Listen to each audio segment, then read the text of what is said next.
if you turn on the microphone. Oh, and why the hell... Go away. There we go.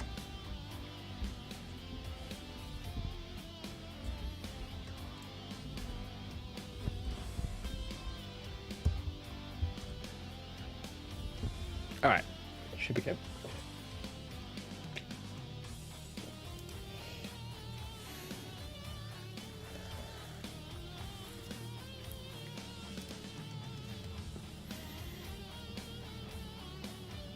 Alrighty. Welcome one, welcome all to Modding Monday. Gonna be playing around with some very interesting stuff when it comes to Baldur's Gate 3.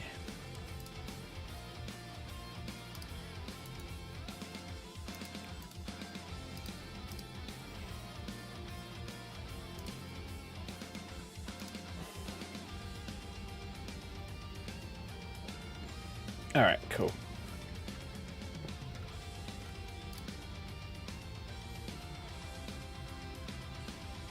Got my stream open so that I can keep an eye on it.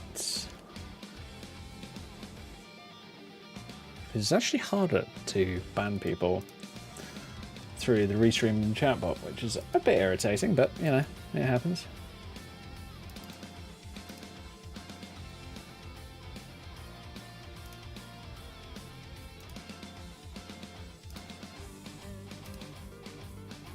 Oh well, here we go.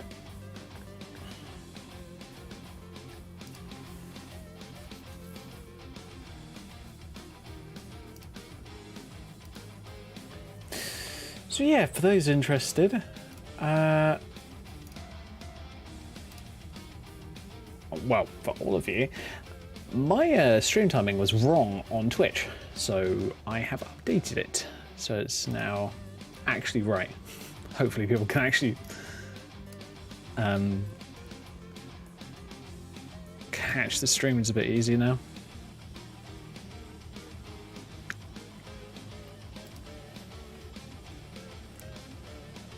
Alrighty, so I'm going to be going through a bit of this.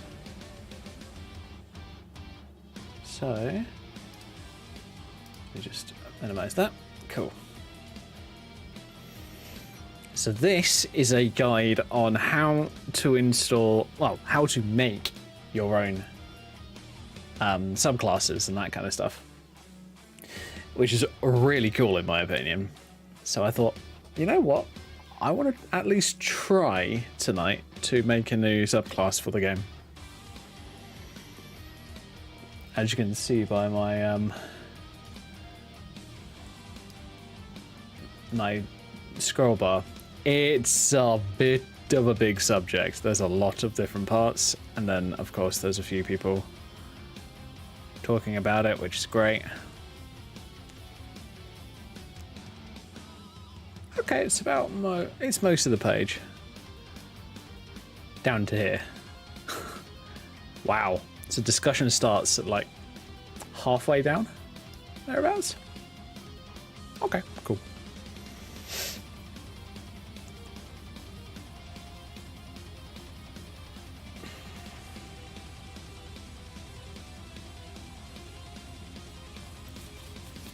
So now, for those interested, this one is saying about a heavy armor battle mage using two-handed weapons. That's fair enough, that's cool. But I'm going to probably... I'm looking at making a sorcerer subclass.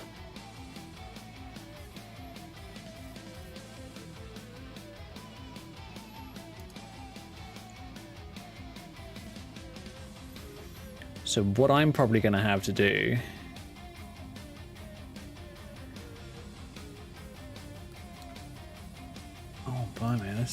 I might actually have to go through the entire thing just to make sure that I know what I'm doing. Now for me, I might mute my music just so that I can concentrate and read this. So let's build a class. First step is to define the progression of our new class, and this tells the game what the character receives with each level. Open the UUID object editor, which is this thing. Right, okie dokie, let's pop open the toolkit. So yeah, this is going to be the very nerdy bit. Oh, no, we're going to...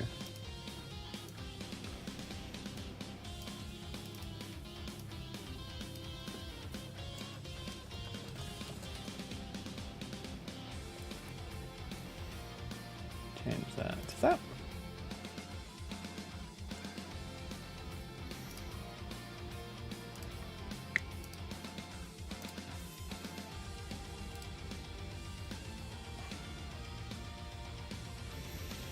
I'm probably going to call this Ice Sock.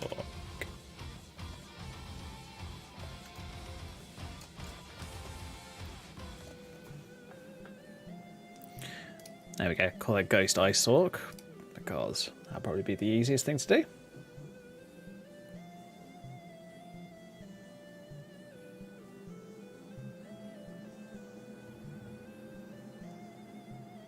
Now all we need to do at the moment is give it a few modes to load everything up that we need.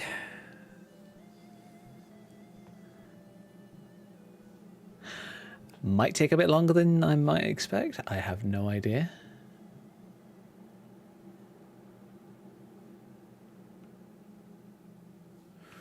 Okay. Oh, wait a minute.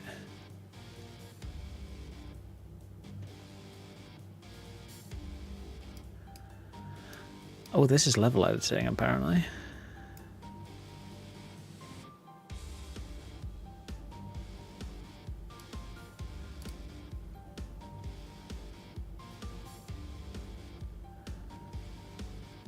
Public user mode. Uh-oh. I have a suspicion. Let's go on here.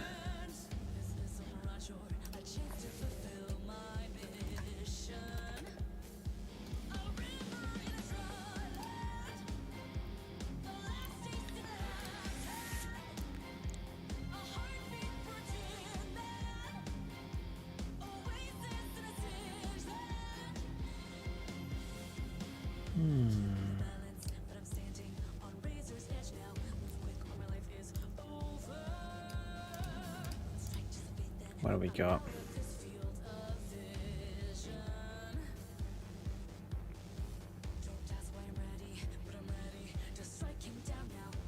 Editor framework, dialogue plugin. Right, okay. I might need to update that.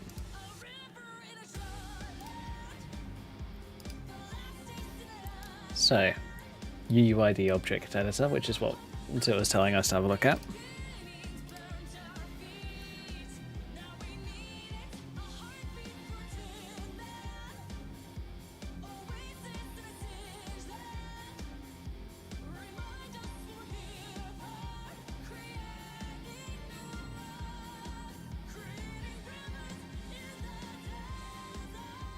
Okay.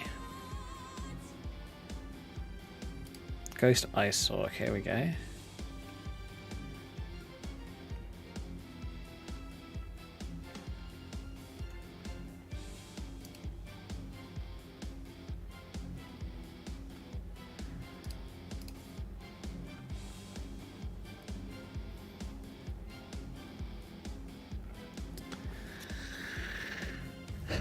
I'm just going to have a bit of a further look down here for a second, guys, and just because this is defining some progressions.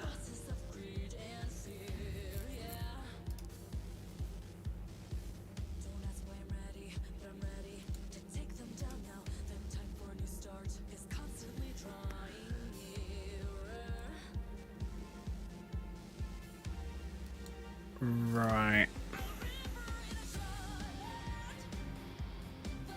I might see if I can find a BG3 toolkit. how to make subclass.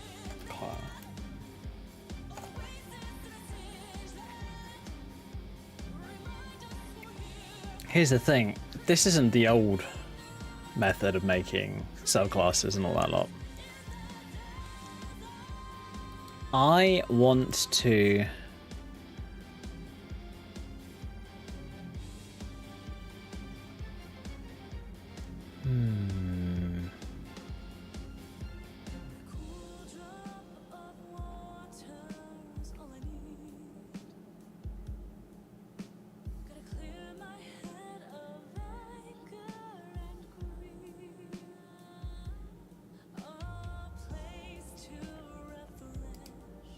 Patch 7 is... Oh. Alright, I'm gonna mute.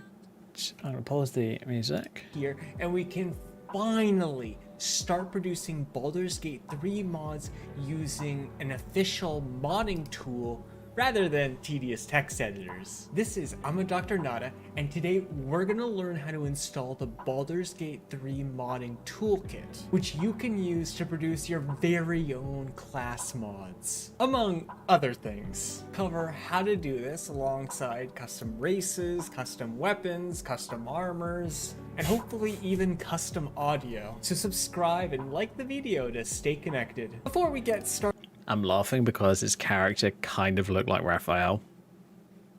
And I just thought, Raphael is a bard? Yeah, that kind of checks out. That kind of makes sense. with any of that though, we have to learn how to install the tool. Luckily, I simplify this a lot for you all, and will give you exactly what you need to start exploring the tool just for yourself. We can do all of this in just 4 easy steps. If you prefer a text-based version of this tutorial, I will be putting up a link for that in a short amount of time. So be sure to like the comments so I can get the feedback to keep up with that. First, we need to find the toolkit on Steam. Go to the Baldur's Gate 3 store page on Steam and scroll down to the DLC part. Alright, so this is the Baldur's Gate 3 installation toolkit tutorial. DLC. Second, you need I'm to gonna add have it a to your quick look on game his channel. library. So click the appropriate button. Third, we need to install it. Go to your game library, ensure that you can see tools, which you may have deactivated at some point, and then search for the toolkit by entering Baldur's Gate into the search bar. Click on the toolkit and install it. Fourth, launch it. If you place Right, I think it's this one. colors can mean different things in different contexts. Red can look great as a bedspread, and terrifying if it comes with someone named Orin. This is Dr. Nada, and today we're gonna give our color-themed creative aspirations and meaning by making a new class mod for Baldur's Gate 3 using the official toolkit.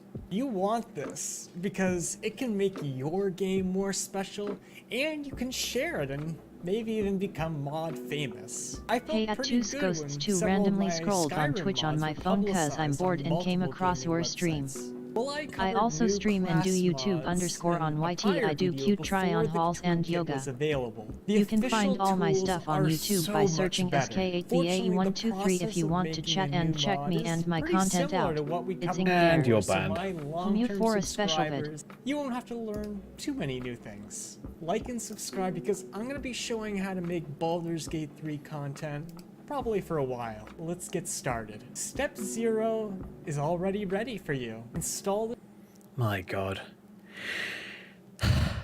As I said on Saturday, anybody who tries to advertise themselves on my stream will get banned immediately with no unban. Ever. toolkit following my prior video. Step 1 is now to create your new project. Name it what you want, or class_blood mage in my case, because I wanted to make a hematopathology themed mod, which is the study of blood diseases like leukemia. When the software asks you to select a level, you can close that window down without any issues because it's not going to be needed for this video. Step 2 is when we return to exactly what we covered in my prior videos, just in a slightly different order. Rather than starting with class descriptions, we're going to start with progressions this time. Expand your class mod, so class_bloodmage, and click the plus sign next to the progressions line, and then click progressions. Okay then, I am going to be doing a lot of this.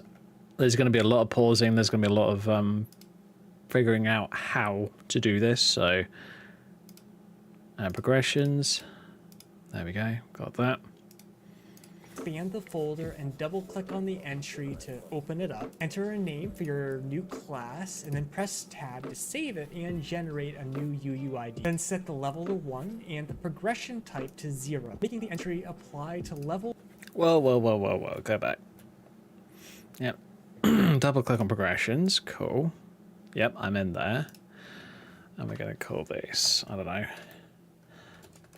I wanted to do an ice sorcerer, so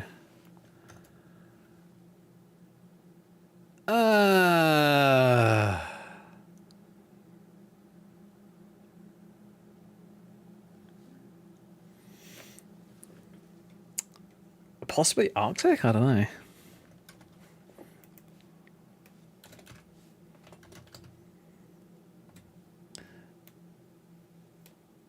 Arctic magic. Let's just call it that.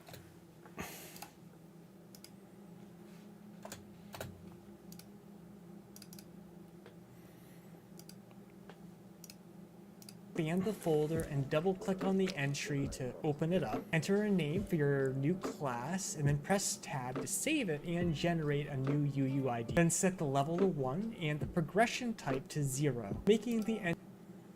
Right, okie dokie, so we do that as 1. Oh. And we do that as 0. Okay, nice. Entry apply to level 1 and defining this entry as a main class rather than a subclass. Then make another new line to generate an additional UUID. Cut and paste the UUID into your first line's progression table UUID. Then delete. Wait a minute, this is making an entire class. I'm more looking at making a subclass. Shit! Okay, I might not have found the right video. Oh, that's unfortunate. Leading the temporary line. Now we can start making our class special using passives and boosts. Go to the shared progressions file and expand it. You can go through the passives and boosts that already exist there for all the existing classes and subclasses in game. A blood mage is basically a sorcerer, so I copied the entries for its level 1 entry, adding the purity of body passive because exposure to some toxic chemicals does increase your risk of leukemia and blood disease, so something a hematopathologist would naturally resist. You can also add selectors, which are those choices of spells whenever you start a new game or level up. We'll again take the entry from the sorcerer. To have more than one level, just copy that row over and over again for each level, updating the Okay, I am going to have to do some looking. I mean, it's either that or I just make a cryomancer class, like, as in an entirely new. Actually, I'm going to do a little bit of investigating on my own before we carry on with this video. I want to have a look.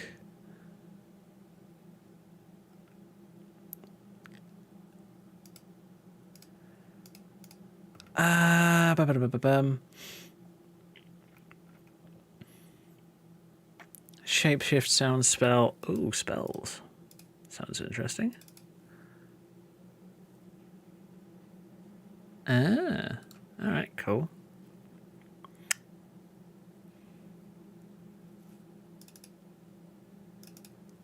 Progression descriptions. Oh my god. Wow, that's pretty deep. Okay. What about normal progressions? And then we go down to, for an example,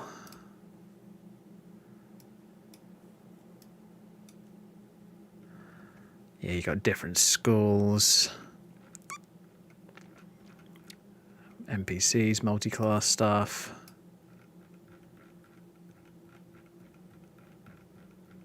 Shit, this is a lot of information. Okay, fine. Wizard stuff will probably be all right near the bottom. Yeah, see? Right here. Abjuration, bloody hell. Alright, I'll tell you what, let's just keep watching this video and see what level field for he each. says. Leave a comment if you'd like to learn how to make new spells or just how to customize each separate level in a separate video, since I do have to choose what I'm going to be putting together for a poll for you all to vote on. Now click Control Save and let's go on to step 3. Step 3 is creating your class description. Scroll up to class descriptions and make a new entry, double clicking on it to open it up. Then enter your exact class name from the progressions file into the name column, along with pasting your progression table UUID into the table UUID field. Now we get to the improvements that go beyond the software that I previously made in Polymath. Specifically, you can directly enter the display name and description into this file and don't have to do anything else. So name will be Blood Mage, and the description will be ensures you get the right elixir. Since pathologists like myself are central in classifying tumors, ensuring that patients don't get any more chemo than they need, because it's pretty nasty stuff, even if it can help. There are other useful fields, so let's go over those.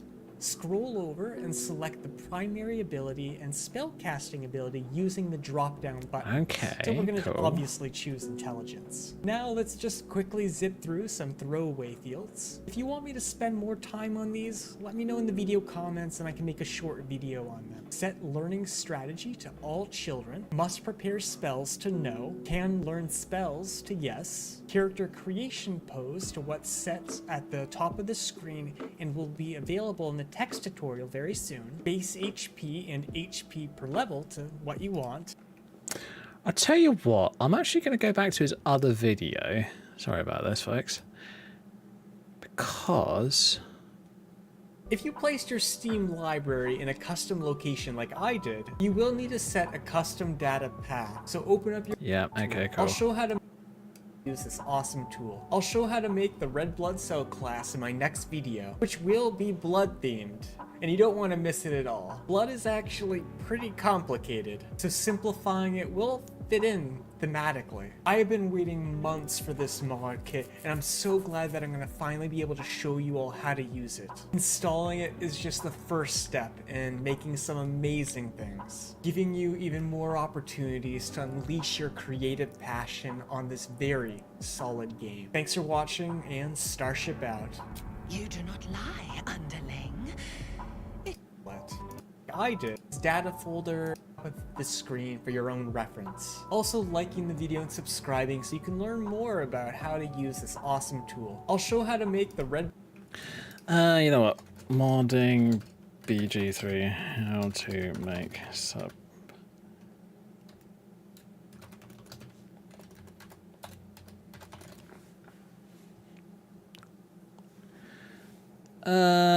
BG3 mod toolkit tutorial weapons and armor. Okay.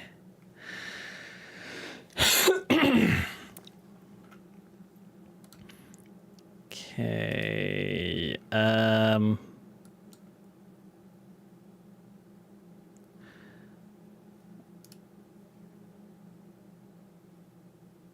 I wonder. Let's see if Chemical Ink's got a.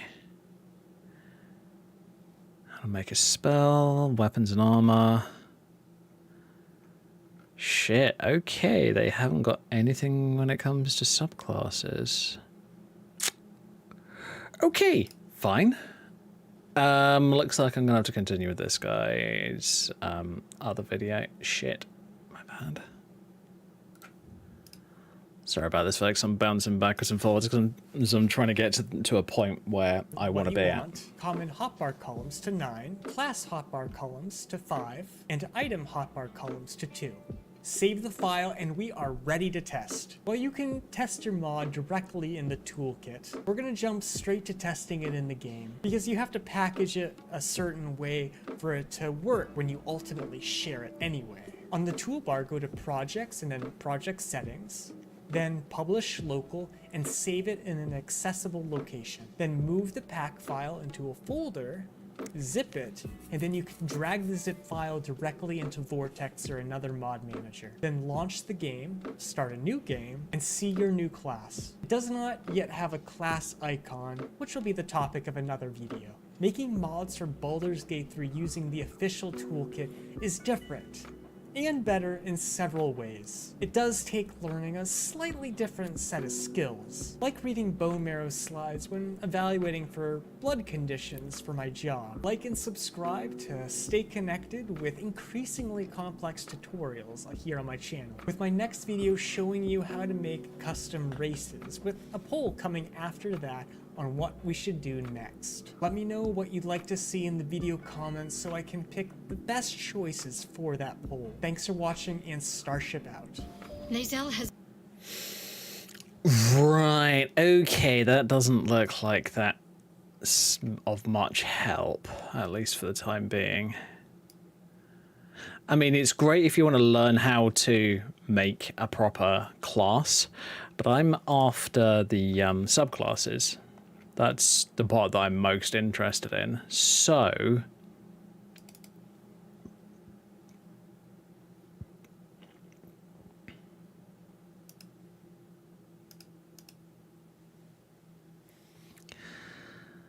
okay, subclasses. You know, let's go back to that reading matter one. Sorry about this, folks. It's just how it's going to have to happen for the time being.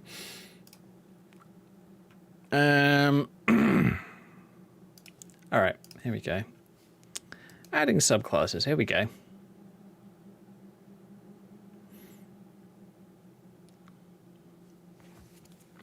Add 3 subclasses.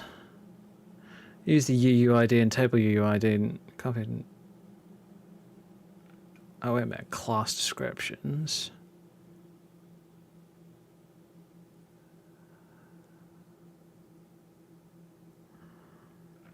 Oh, Jesus. I might have got myself a bit in over my head. That does not overly surprise me. All right.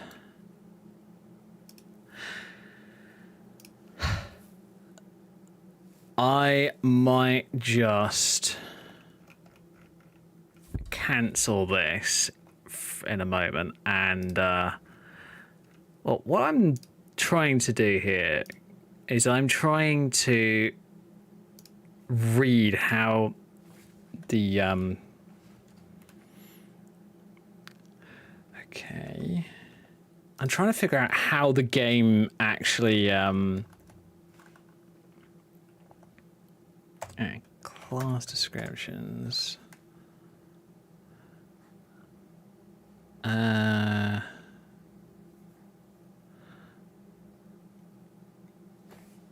right, okay.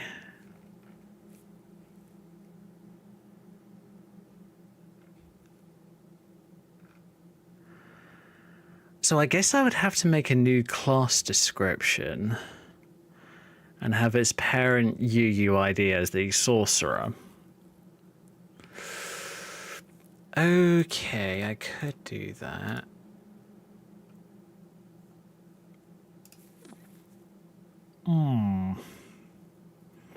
So, for those wondering, this is how the game registers everything. That, like, your class, you create a class to start off with, and then you create its own subclasses. So the subclasses can be, like, for an example, we've got the Paladin subclasses here. We've got Ancients, Devotion, Oathbreaker.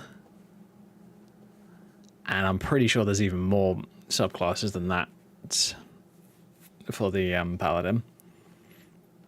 So what I want to do is I want to build a new sorcerer subclass because I actually quite enjoy sorcerers. Actually, or am I going to do a wizard? Oh, now that's a good question. Maybe I do it wizard.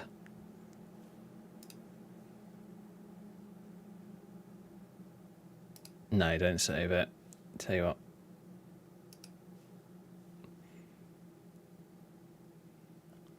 What I'm going to do is I'm going to completely close this and restart it again because I'm pivoting my idea. I want to try doing a wizard subclass instead of a sorcerer subclass.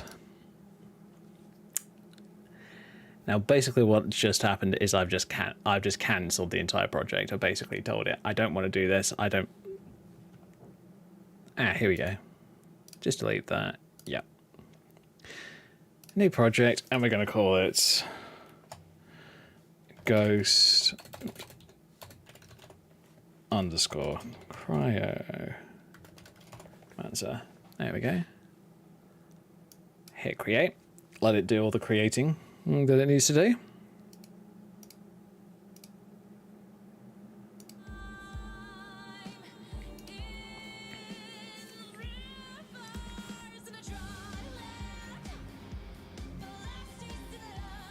Let's give it a moment. I don't know, but I think this is actually supposedly a oh my god, I could light up the House of Hope. That would be kind of interesting to have a look at some point. But yeah, this is like a viewer onto Baldur's Gate 3 itself. Like, say you're making a new area, for an example. Like, you're making an entirely new...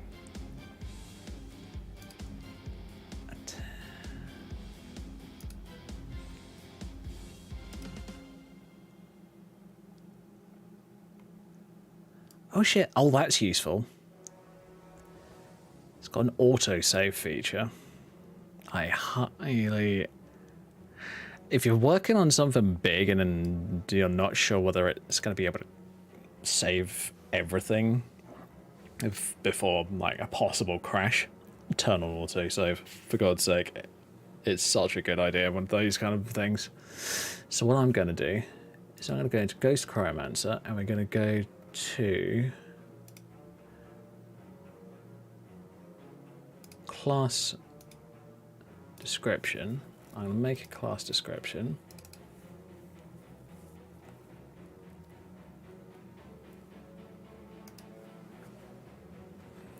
And we're going to call it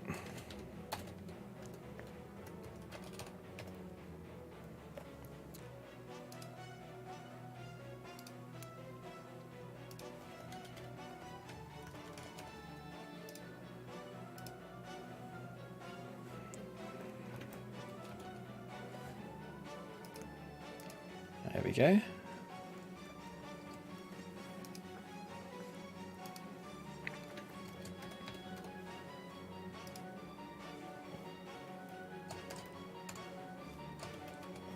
Ugh, come on.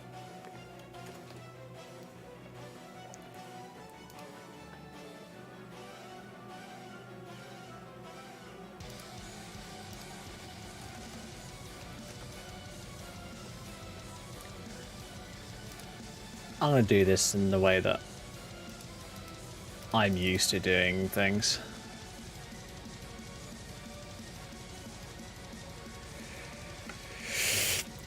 Basically, what I'm going to do is I'm going to slightly cheat. So what we're going to do, I'm going to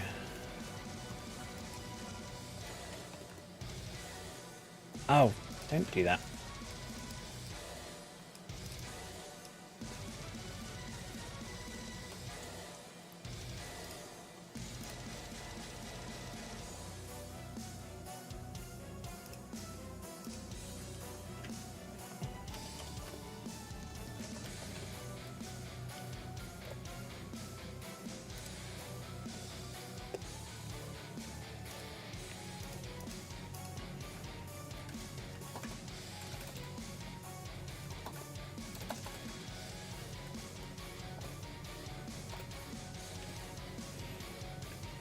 And we're gonna call it.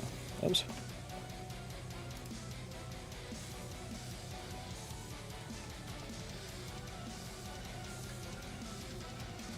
Of course, remember to capitalize everything. Don't need a subclass title, doesn't matter. I just gave it the short name of Cryo.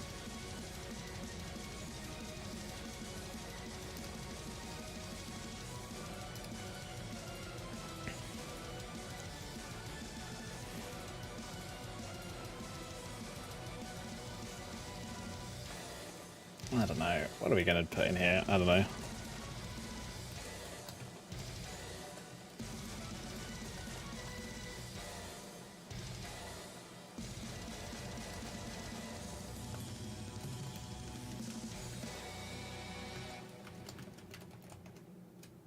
Do that core. There we go.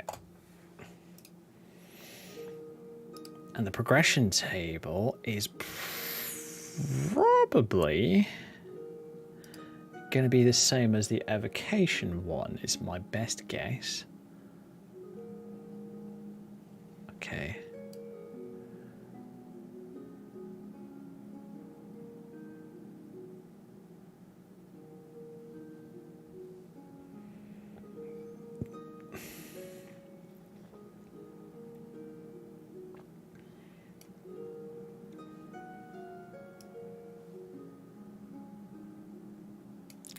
And then you can determine what the primary and secondary, well, the ability and the spellcasting abilities are. Learning strategy, all children must prepare spells, yes. Can learn spells, yes. Okay, I'm gonna have to go through all of that. So, progression table.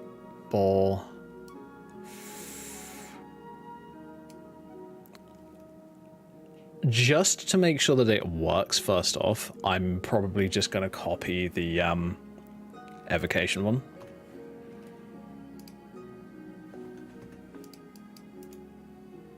So hit copy, paste that in there.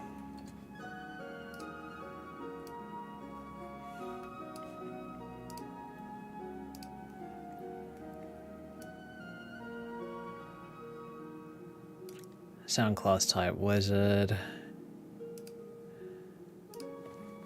I'm gonna call it wizard. Oh shit.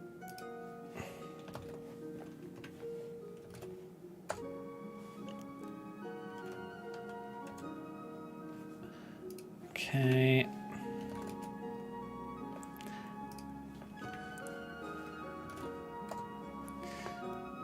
Right, I've got to keep up with that. So, sound class, wizard.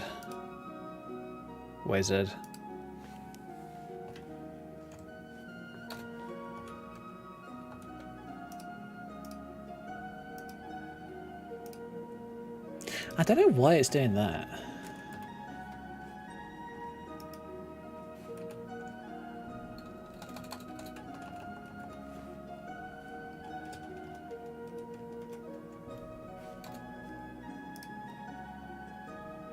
Don't know why it's doing that, but okay.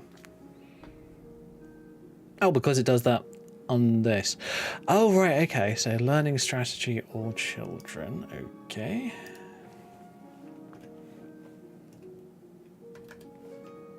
Oh.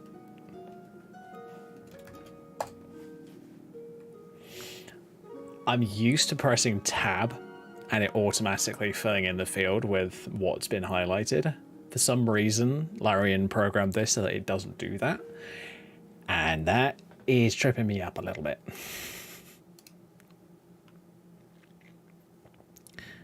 Okay. So, must prepare spells and can learn spells. I'm going to do yes for both.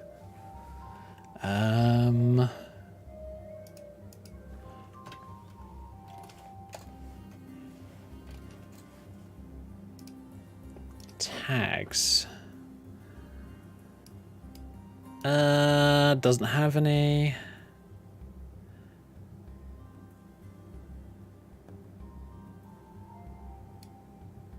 Character creation pose. Copy that.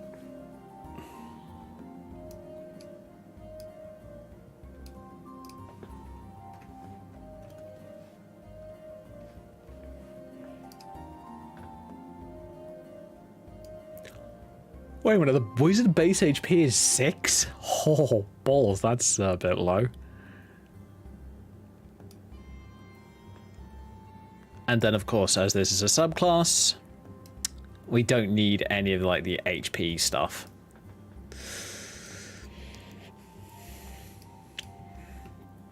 All right. Now, hopefully, that should be fine.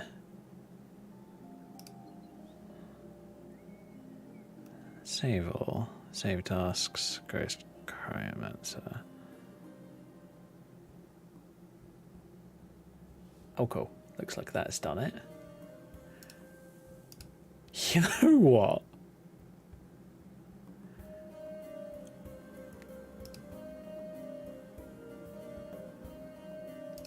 Oh my god, I could probably load this up in game this way.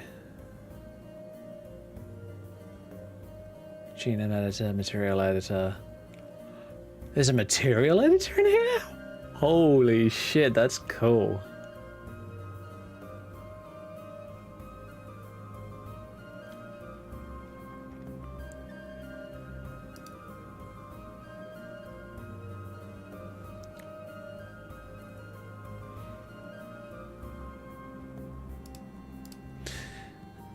Okay, how to start BG3 inside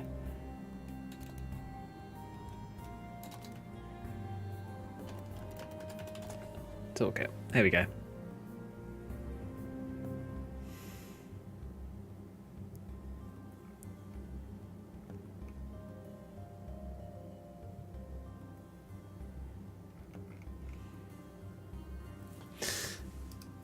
I wonder if I do that.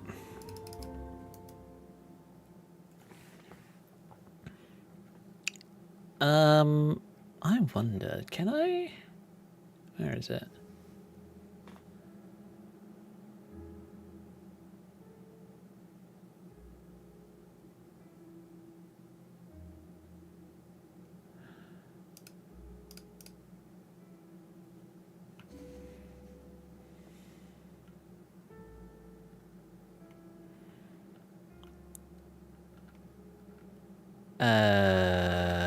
Let's have a look.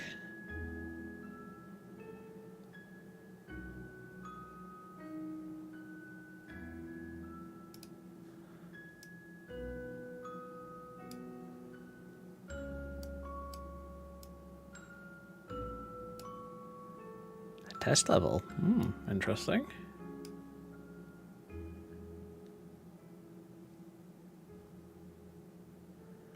House of Hope, black box.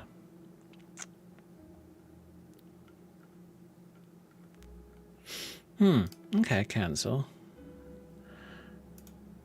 I'm just trying to figure out how to like start the game within the editor. Which is what I want to see.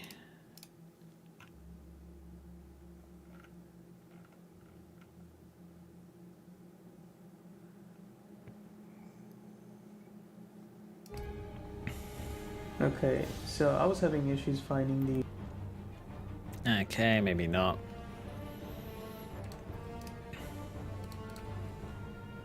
BG3 to... Oops. There we go, toolkit tutorial.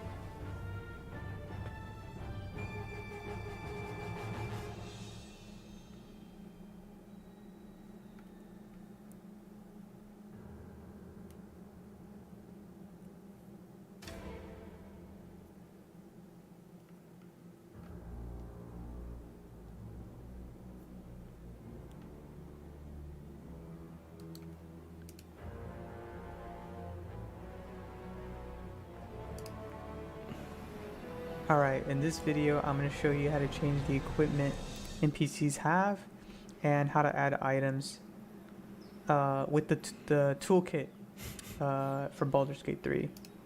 Of course they're using Lae'zel's underwear on Shadowheart, because why not? So as you can see here in this example, I have Shadowheart and I changed her base equipment to just have some underwear, a flame sword, and a toy sword or a wooden sword. I think this is a practice sword. And I gave her 2 pairs of boots of speed and 420 gold. So let me show you how that's done. Some requirements before we continue. I'm gonna be using the unlock toolkit modification for this, so Yep, this make thing. sure to download that. I have a video on that you can. I'll tell you what, let me have a look at this. Yeah, sorry about this, folks. I'm just trying to have a look.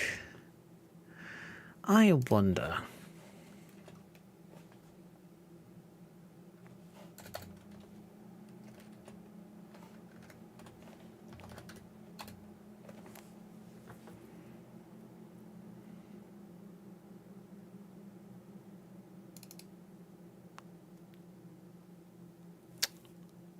I'm doing this purely as a matter of interest. Oh, wow.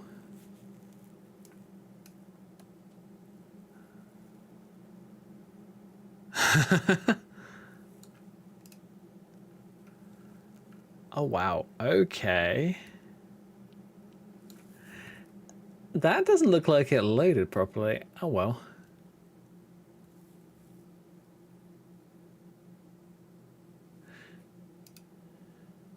All right.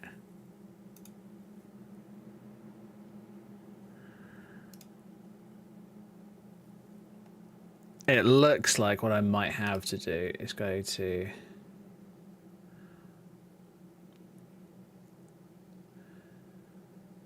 file.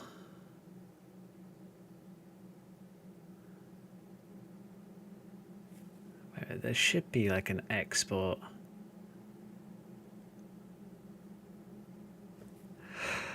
That other guy's video was probably the right one. Oh shit. Colors can Yeah. be the best choices for that poll. Thanks for watching, which will be the topic of another video. Oh, here we go. What you want, common hotbar columns to 9, class hotbar columns to 5, and item hotbar columns to 2. Save the file and we are ready to test. Well, you can test your mod directly in the toolkit. We're gonna jump straight to testing it in the game because you have to package it a certain way for it to work when you ultimately share it anyway. On the toolbar, go to project. Oh, wait a minute. It's probably somewhere in project settings, isn't it? Let me have a look. Project settings.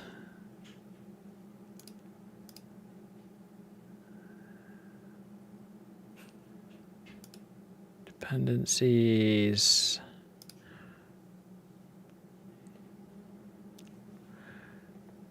Okay. Oh, right. So you got publish and publish local. Cool. Actually, okay, how to test mods in BG3 toolkit.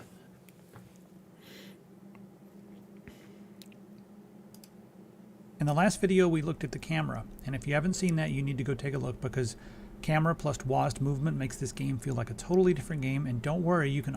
Oh, that's the mod manager. I don't give a shit about the mod manager.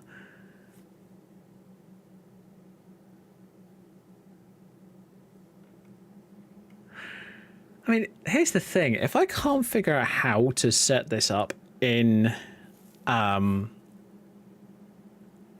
BG3 editor itself, like being able to test the mod that way, that kind of sucks, because the reason that I say that is you don't want to have to constantly load like the full game in order to just test something minor. Whereas using a toolkit like this and being able to use this menu, like use this viewer, would be so much easier because you could just load in, go through this character creation process, set up your character, blah, blah, blah, blah, blah. And then you don't have to worry about it beyond that.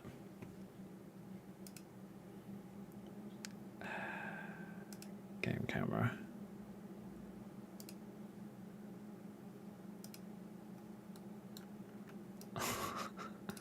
Kind of love how there's just three random naked dudes basically in a field. That's kind of hilarious.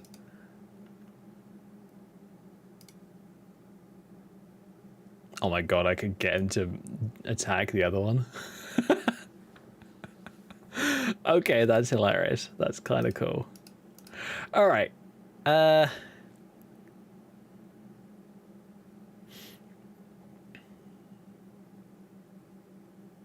All right. Yeah, so it would be nice if you could do it in the viewer. I'm not gonna worry too much about it. Okay. Author to X. Go X2. Do that. Anyway, publish level. Building mod hash. Great.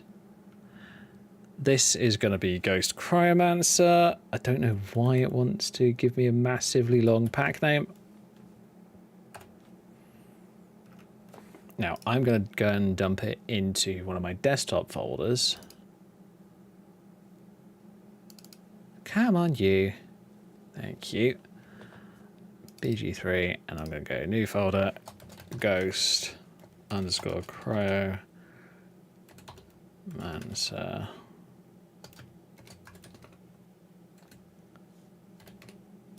Alpha. I'm just going to call it Alpha simply because I literally just created this damn thing.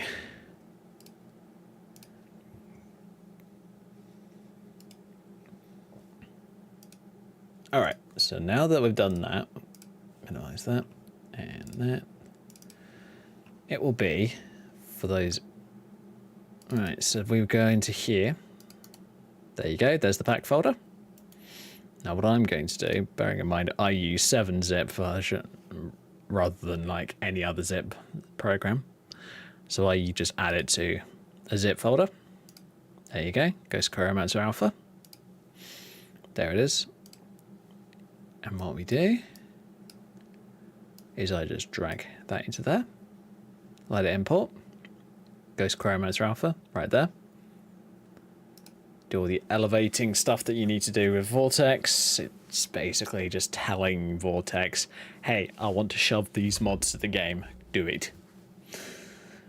Right. So now that that's in there, first thing we want to do is we want to make sure that the pack file is being recognized in the first place, which is very important because otherwise your mod doesn't work.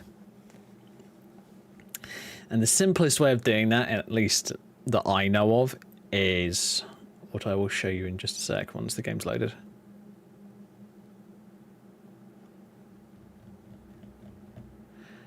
Give it a sec. Here we go.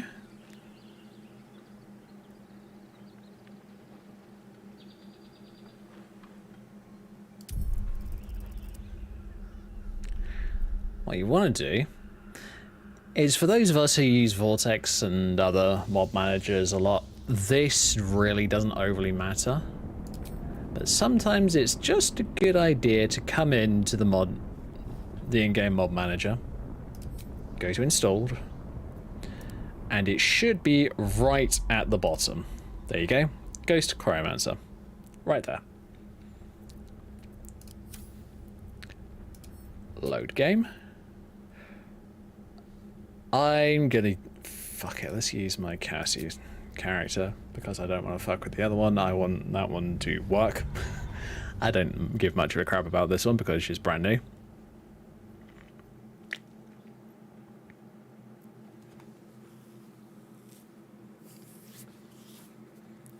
Now I do have a respec mod installed, so I can do that without going back to camp and talking to Withers. And because I don't actually have any money to start off with.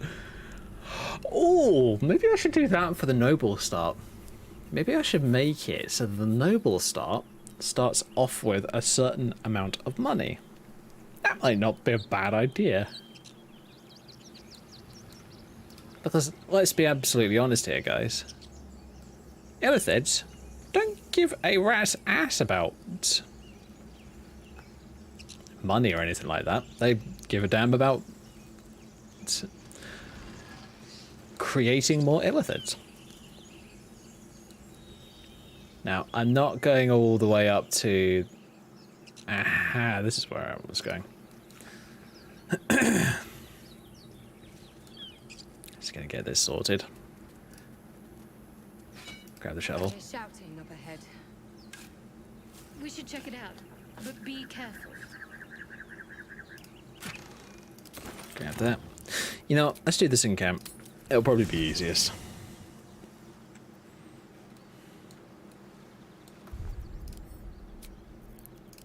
New save, and I'm just going to call it testing.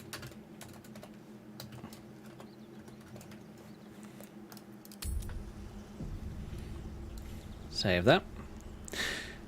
Now I could go to Withers, but that will cost me like 100 gold. I've got just over 100 gold, so sorry Withers, but I'm not paying your tax. I'm going to use my respec mod. Boop. Respec done. Give it a sec. Still got the Blood Hunter mod from another mod that I installed. So if I go into Wizard.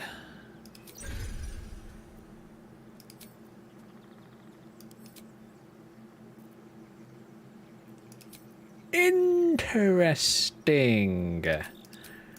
Oh, do I need to be high enough level to be a wizard? Shit. To be subclassed. Ah, it's probably it. Ah, here we go. Go the level 2. I'm an idiot.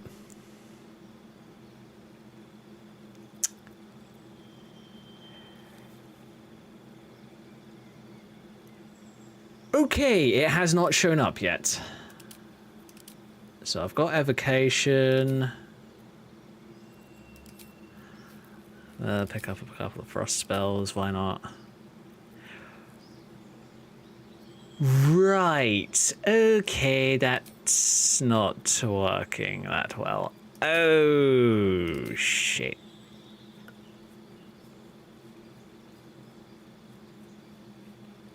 Right, okay.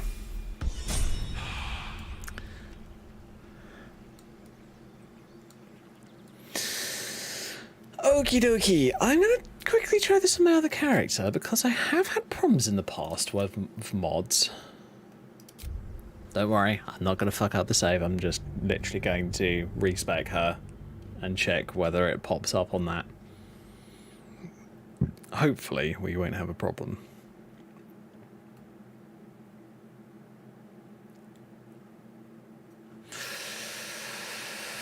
Oh, this might be a problem.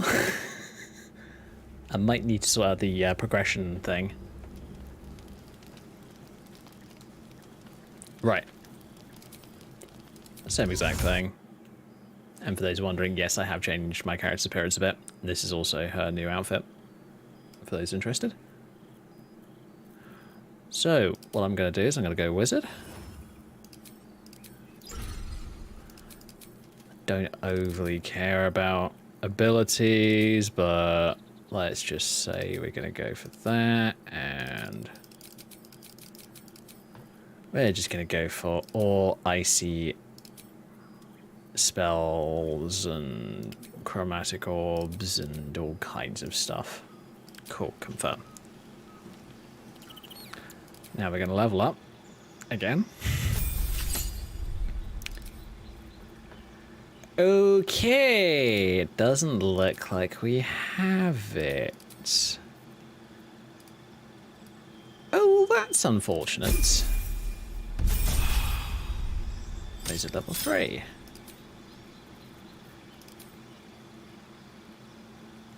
Rats. Oh well.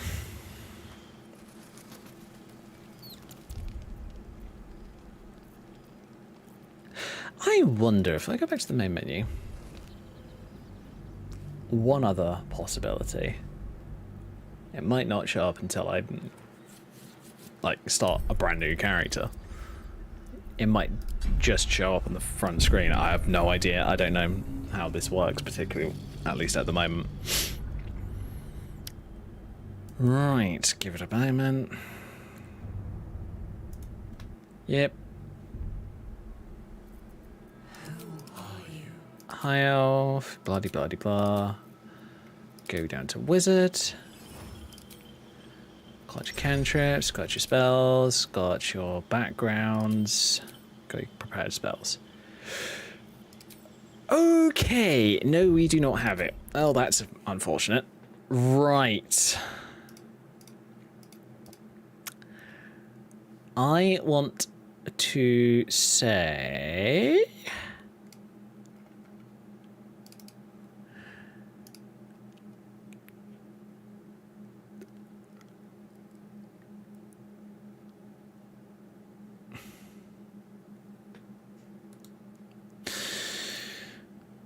that I need to check up on the progressions. That's probably what I am missing. Right. Yes, I know I can't edit it. Shut up. Damn thing. Ah, here we go. Wait a minute. Wizard.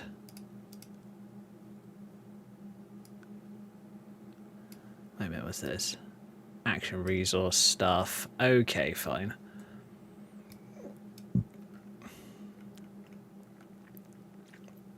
Avocation skill.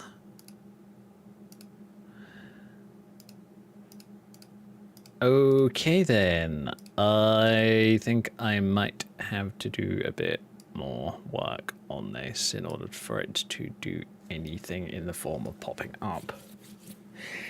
Well, that's a bit weird. Okay. So I'll put a bit of music back on.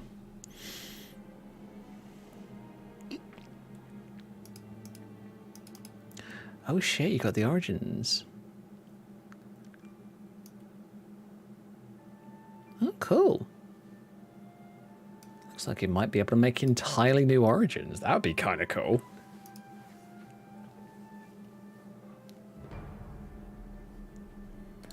All right.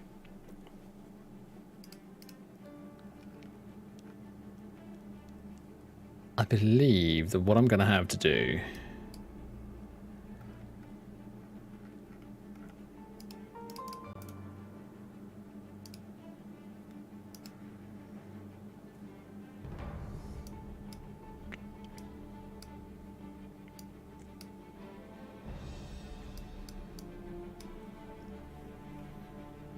Arcane Texture, Wild Magic, Draconic Bloodline.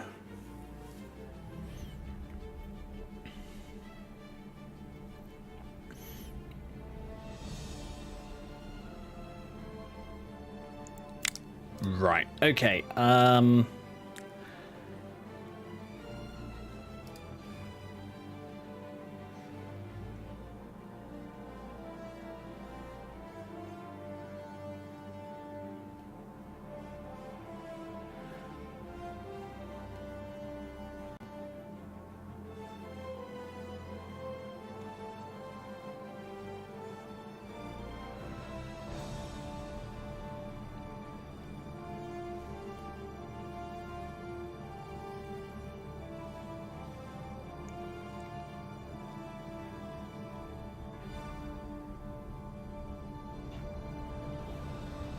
oh my days, this is something that might have to be take a bit longer.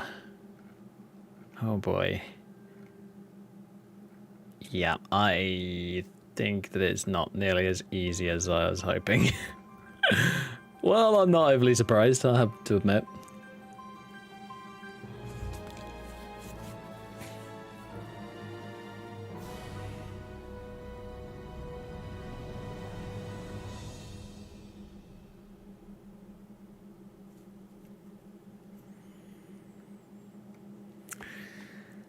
Okay, right.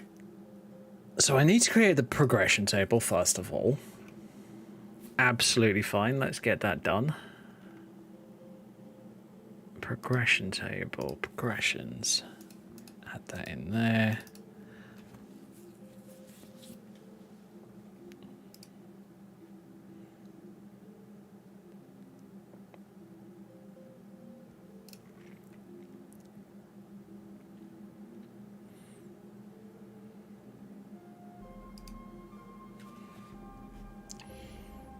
I'm just going to call it cryomancy.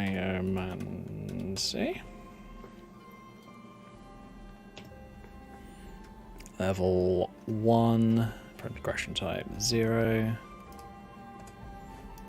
I believe that's how it's supposed to work. I don't know.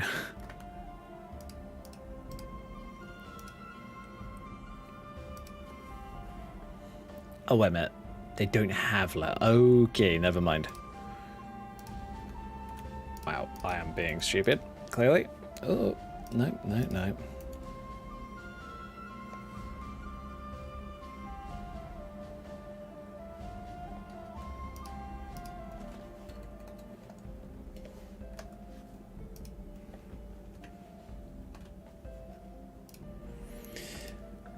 Right, okay.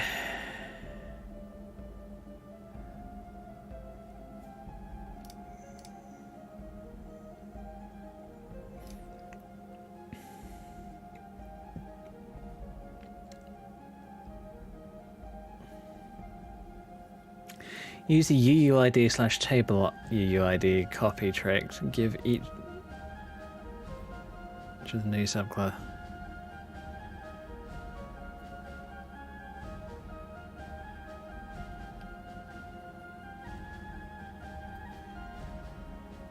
The fuck? I don't know what the hell that means. Some of this, I have a feeling, is assuming that you know a bit more than complete noob. Fuck. Not good. Might need something to munch on whilst I'm going through this, because it seems a little complex. Use the UUID. The table UUID. Each of these in it. Okay. What the fuck? I don't know how to do that.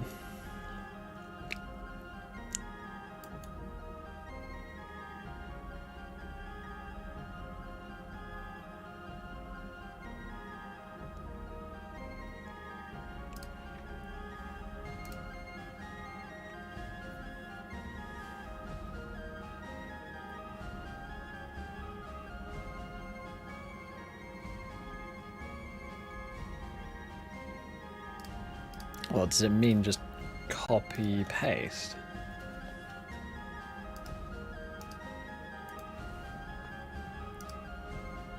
Oh, no.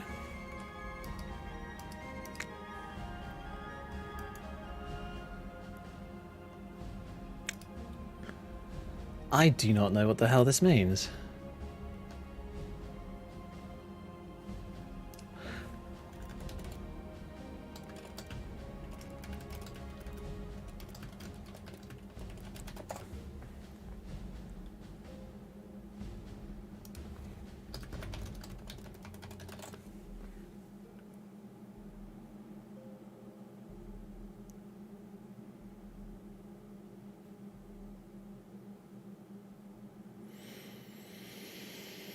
Oh god.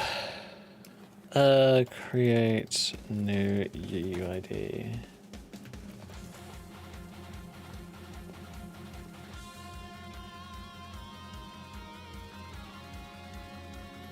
To generate a UUID in VS Code, you can highlight a section or click blank area, right click and select generate UUID.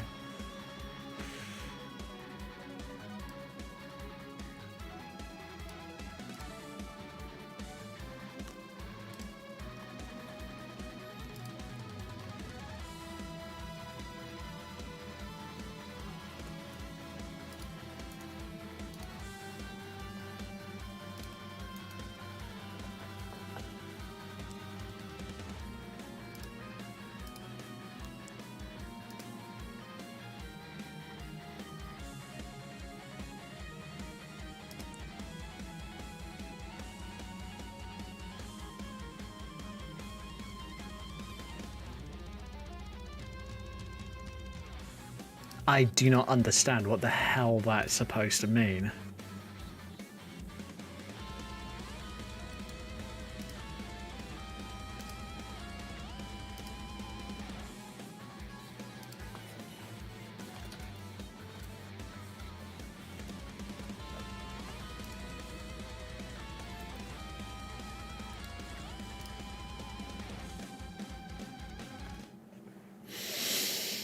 Okay, let's go back and rewatch this guy's Tools video. Are so much ready for you. Install the toolkit following my prior video. Step 1 is now to create your new project. Name it what you want, or class_blood mage in my case, because I wanted to make a hematopathology themed mod, which is the study of blood diseases like leukemia. When the software asks you to select a level, you can close that window down without any issues because it's not going to be needed for this video. Step 2 is when we return to exactly what we covered in my prior videos, just in a slightly different order. Rather than starting with class descriptions, we're going to start with progressions this time. Expand your class mod, so class_bloodmage, and click the plus sign next to the progressions line, and then click progressions. Expand the folder and double click on the entry to open it up. Enter a name for your new class, and then press tab to save it and generate a new UUID. Then set the level to 1. Right. Oh, I see. Fine.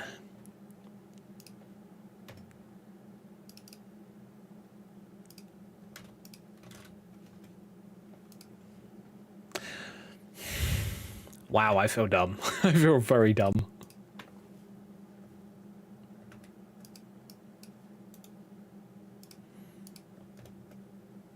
And then we just cut that line out. Right. Oh, I see. Fine. Okay, cool.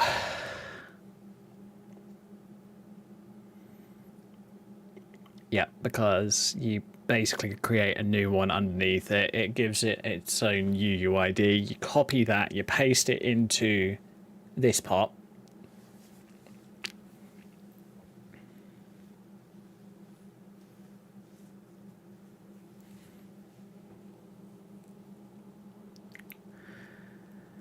Okay, so for each subclass you want to set the level to 3. That's the level wage battle mage will get access to them. Oh, I would have thought 2 if it's a subclass. If it's a wizard subclass. I want to double check that, actually. Let me have a look. Progressions. Shared. Yeah, evocation score 2. Right, okay, fine. We set that to 2. Progression type 1.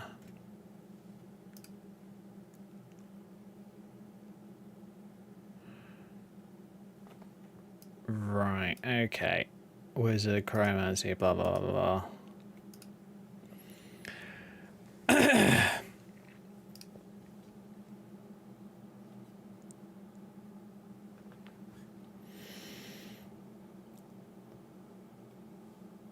Alright, so that looks like that section's done. Great, that shouldn't be too much of an issue. Oi! Come on. Give me 2 seconds, folks. I'm just going to adjust something in my settings.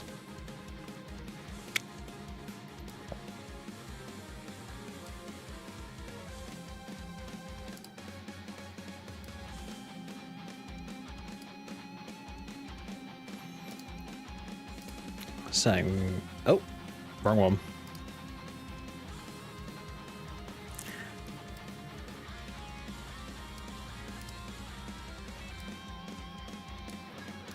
I'm gonna do it to the music one.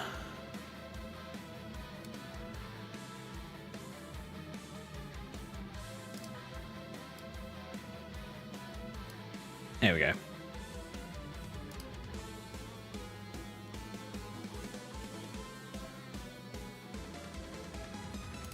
Doesn't really do much, but hopefully it'll lower a little bit.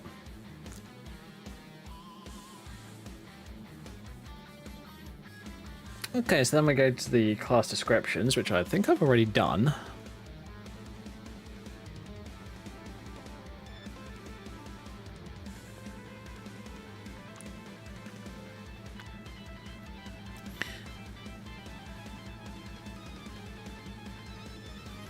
Add definitions of the class in order for it to show up in the character creation. To do this, we add the class descriptions table. Cool, which I've already done.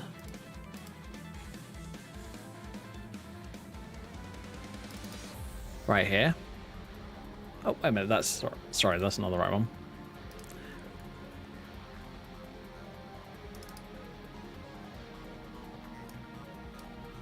There we go. Now we've got them, 2 of them that are from my mod.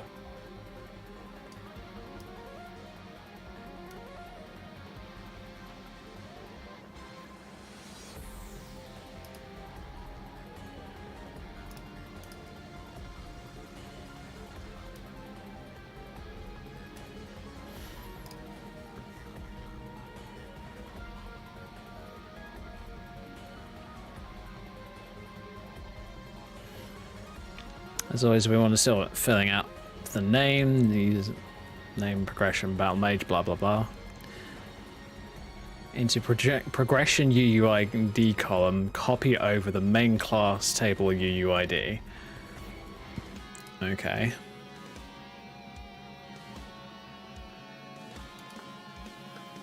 So this one, by the looks of it.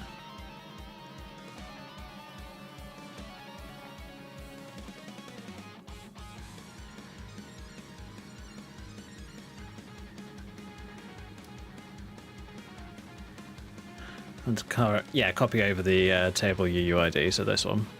Hit copy on that one.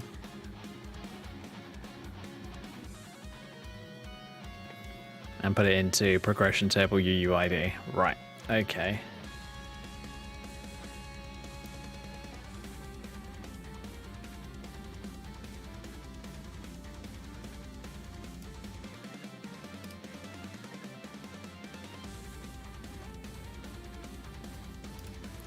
Okay, cool.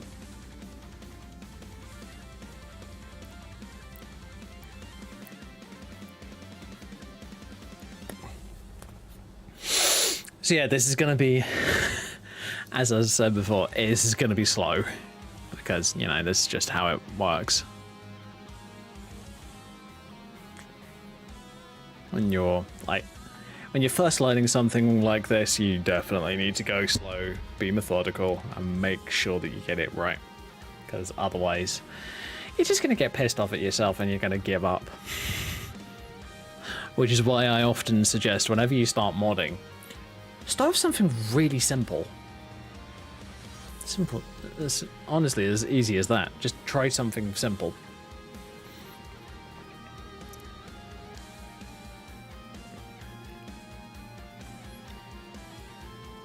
Now this is a little bit less simple than I would suggest normally, but this is me. I'm a glutton for punishment, so.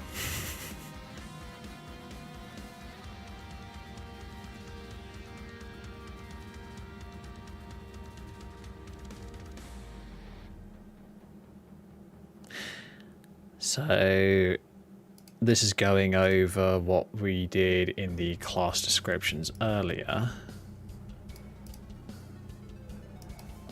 Oh, fuck off.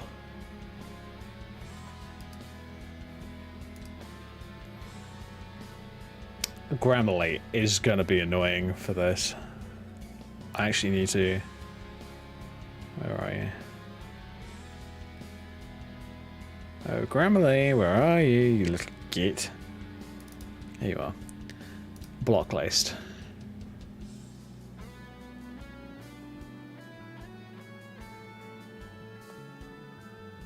Oh, I need to do it in here, don't I?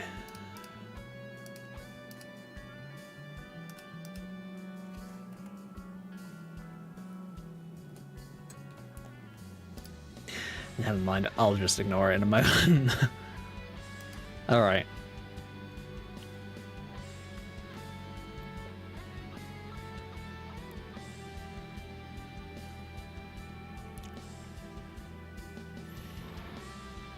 So yeah, you want all your abilities to be like this. So strength, intelligence, all children, no for this class that they're building.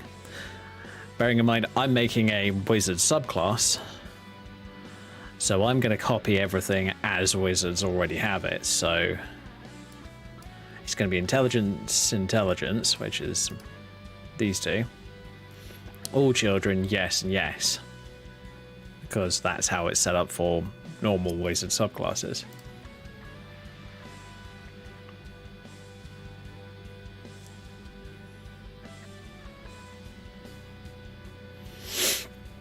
And then character creation pose, you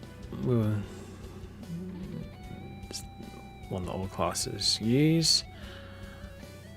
Base, set their base HP, set the HP per level. Common hotbar columns, common hotbar.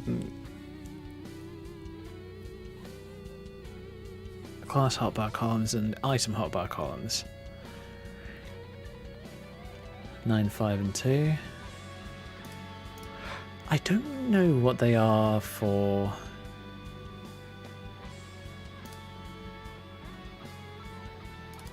Let's have a look.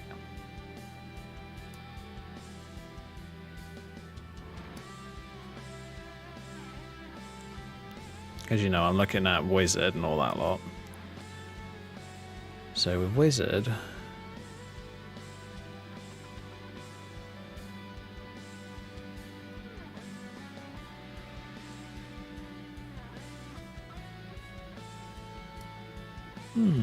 weird. Okay, so wizard doesn't have a filter for common and class hotbar columns.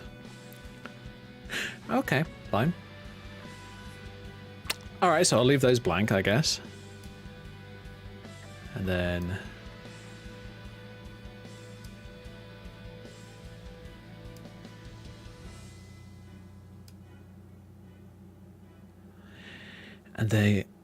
here's the thing, these bottom two are subclasses, so you don't need to add any of that extra stuff. See, it's blank here. So I don't need to do that with my cryomancy one.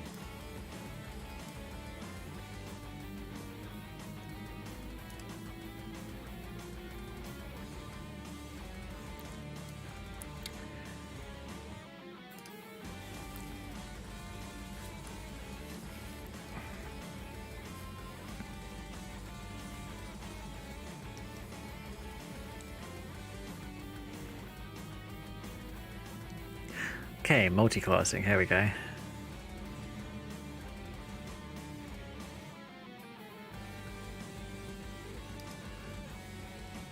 Of course, it's a tiny ass little picture that you can't frickin' read.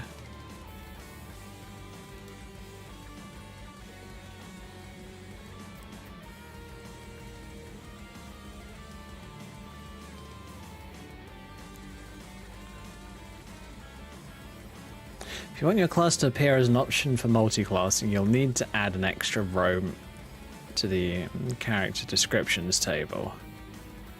Right, okay.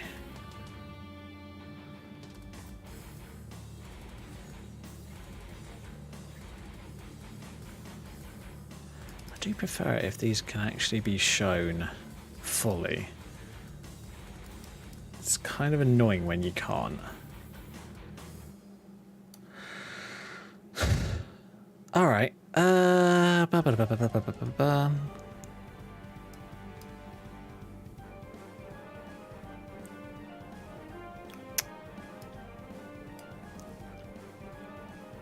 Okay.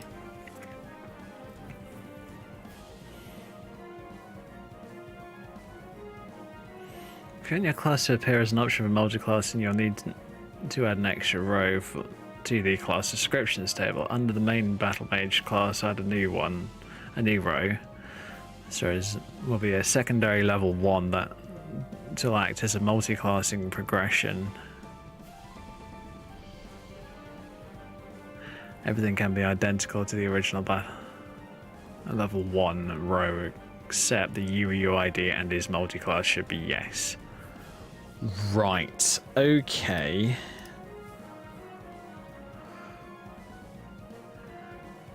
I guess. Can I just like? Ugh.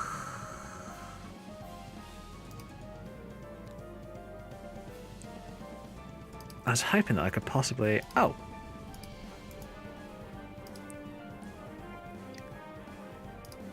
And then we just do.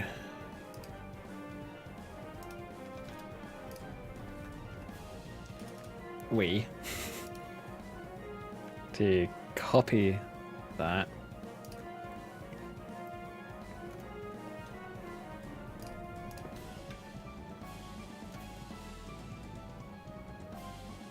Oh, wait a minute. Oh, I don't need that one. I can cut that one out.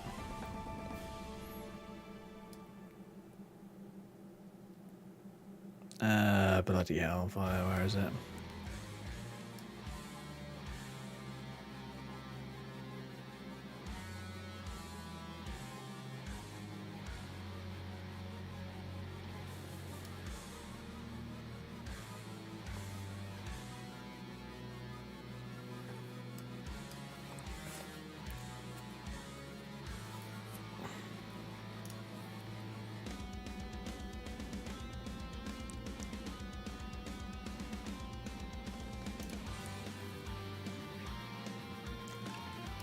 L is multi-class. Okay, fine.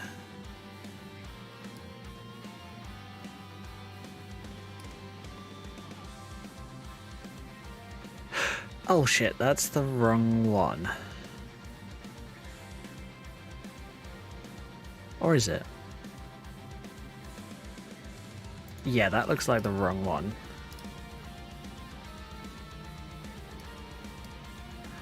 Because the L row... Ah, here we go. It's this one that we need to do.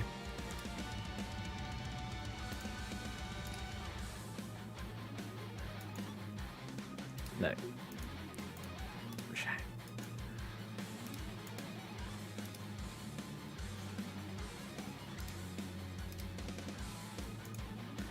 Copy. Paste.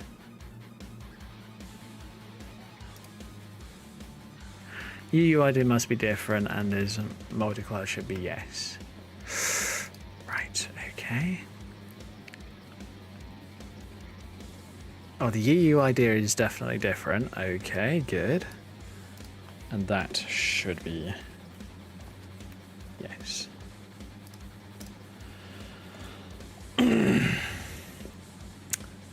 We're getting there, folks. It's taking a bit longer than I expected.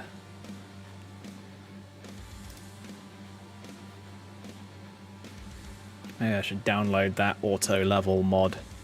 Sorry, not auto level mod. 1 XP per level mod. Just for testing this kind of stuff. That should be probably one of my reasons for having a cheaty mod like that. But I don't need to. But it's really not a big deal. Save your work.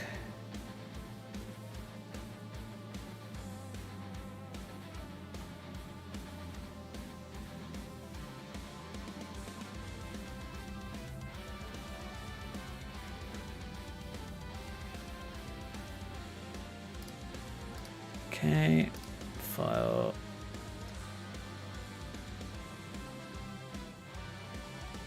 How do I spell this? Save all. Progression, class description, great.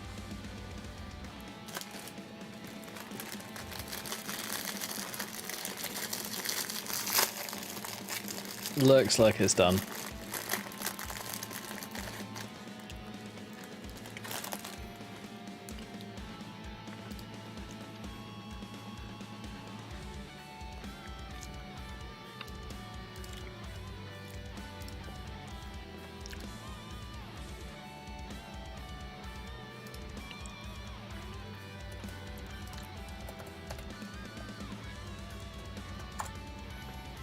Yep, there we go. Still exists. Good to know.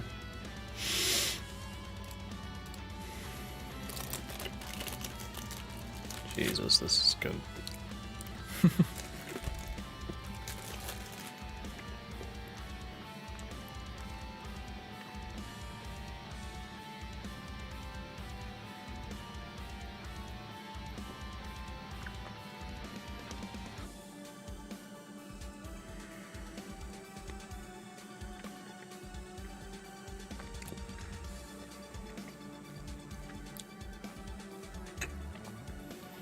We'll need to add 3 new rays for our subclasses. Don't need to worry about that.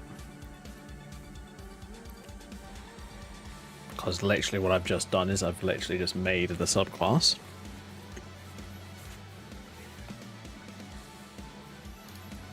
You know what? Just because I'm impatient and all that annoying shit.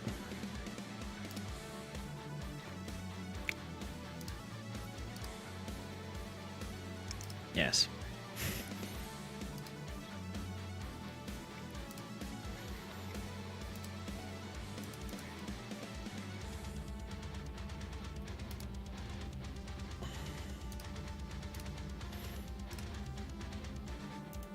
What I'm going to do is I'm going to open this.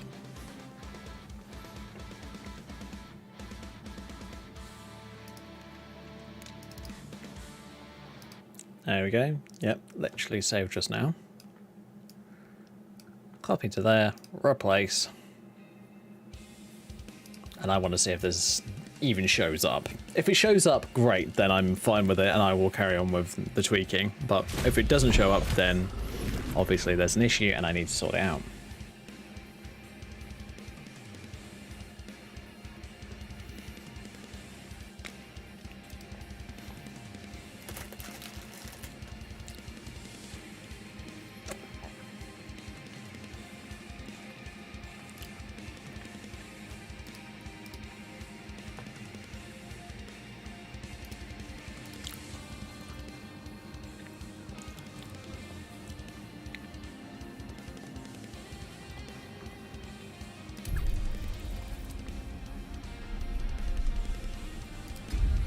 Oh, no.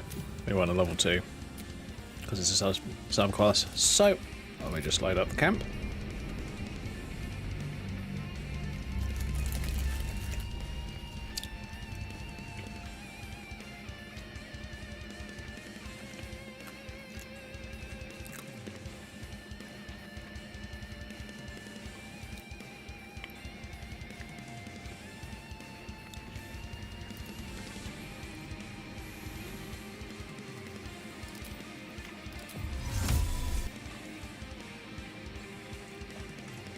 Rerun the respec.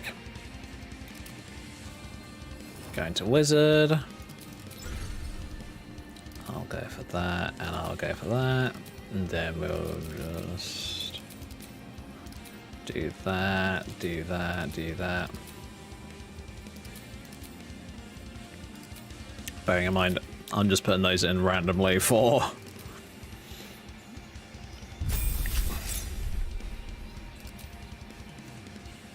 And it's still not showing up. That is weird.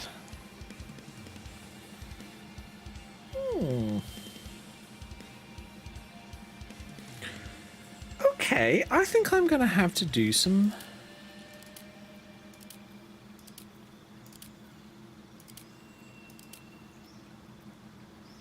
It's not giving me any scroll space. So it doesn't even believe that the mod's in there.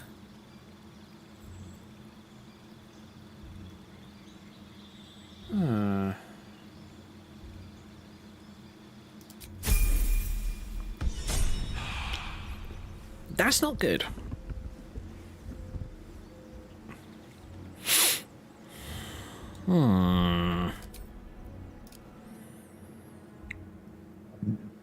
Maybe I should do a quick deploy.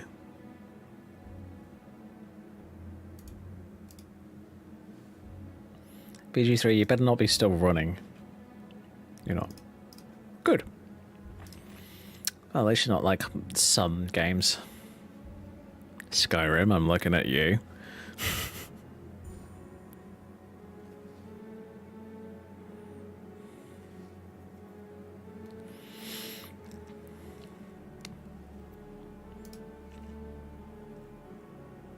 Redeploy.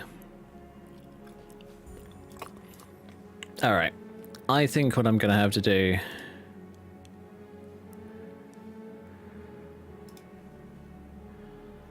is I'm going to have to reread this at some point.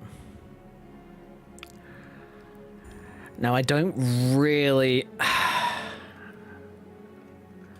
I don't want to be working on this all night, so I actually want to do something in BG3 at some point tonight.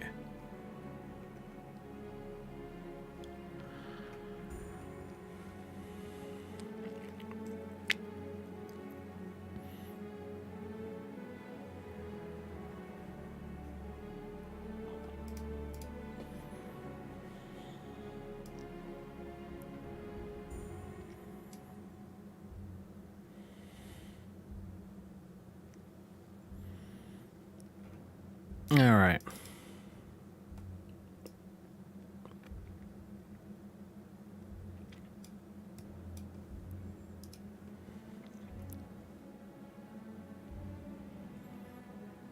Progression table UUID.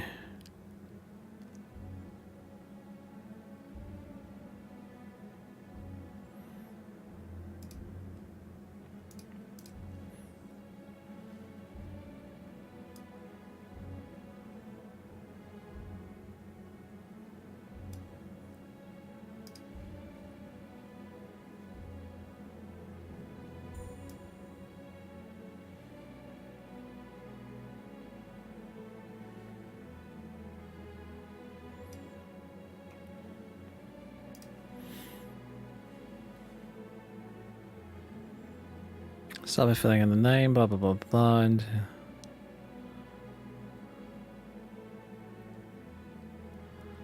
copy of the main class table UUID from progression table. Okay. It's quite possible that I screwed something up, which I am more than willing to admit to, because it does happen.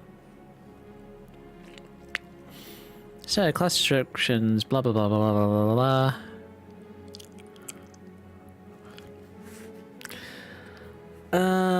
Into progression table UUID column, copy over the main class table UUID. Right, okay then. So we go into... Oh, that's mine. Whoops. Hey, look, I'm an empty. Clearly. Anyway. Wizard, blah, blah, blah, blah, blah. That's your normal UUID. I want the progressions one. So if I go down to the bottom... Actually, maybe that's not the bottom. Wizard, if I can find the fucking thing.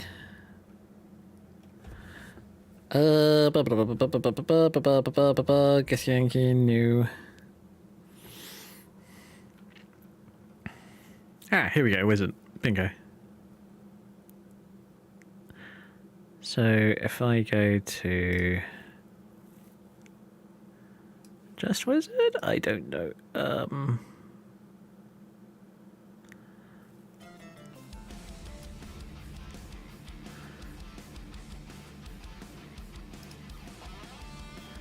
I believe that that's right. Well, it's the same in all of them, so I might as well copy that.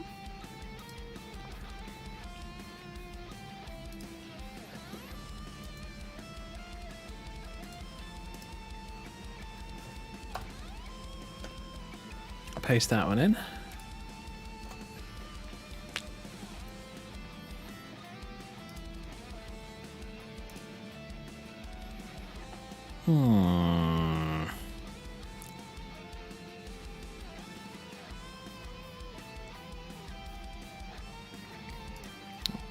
Close that folder.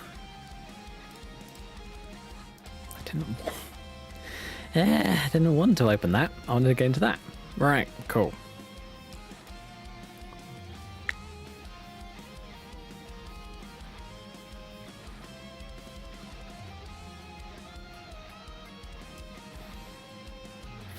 So it's this D18 EDA 7A.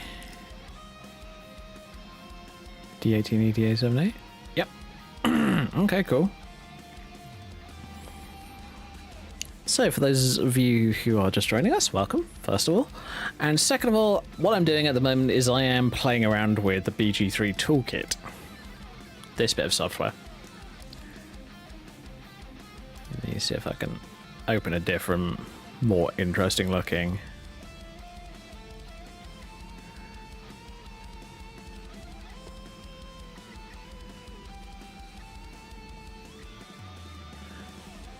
Background.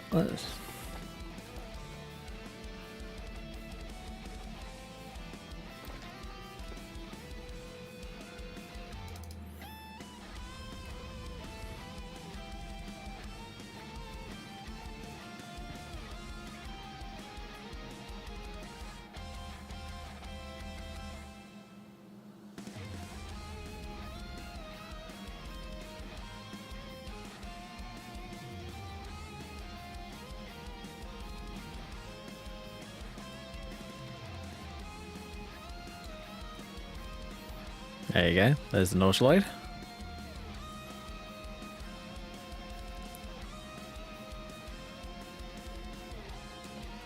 So yeah, for those of you wondering, this is the Nautiloid in BG3.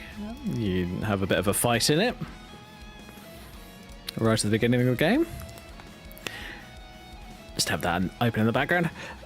So what I'm doing here is I'm trying to add in a subclass for Wizard in order to make something more interesting. Now, I don't know whether or not this has worked, honestly.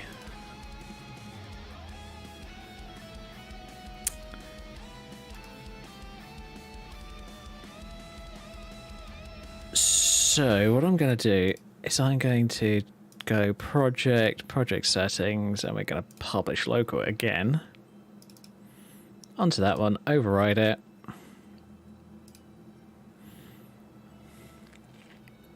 Complete successful, great. So now I can minimize all of those. Just in case I was gotten something wrong. So this, replace that.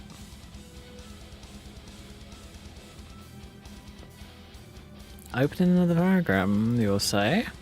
Interesting. I don't think I have BG3 open, do I? No, I do not. Okay, fine. Oh, I wonder. Right, okay, fine. Exit.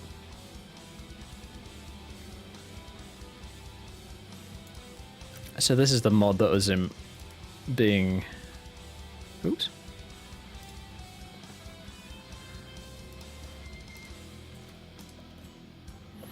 Bung that in there.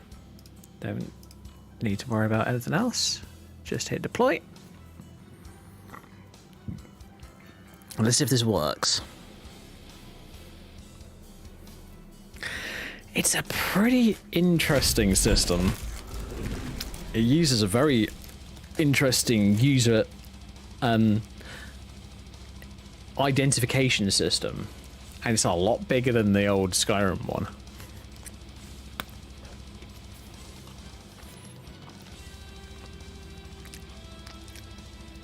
If I look at the yeah, this is what the ID codes look like. That is bloody long compared to the Skyrim ones. The Skyrim one's like 8 characters long. These are like somewhere in the realm of about 24 characters long, from what I can tell.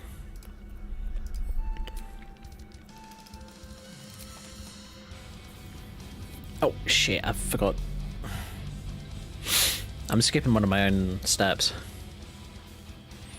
Skip. It's a step that technically should be fine, but you have no idea.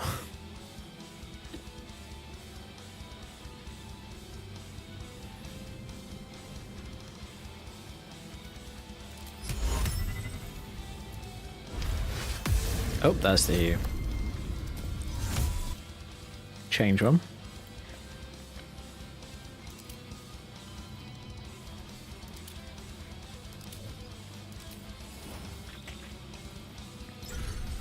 You know what? I'm just going to confirm that. Now I'm going to go level up. It's still not in there. Ugh.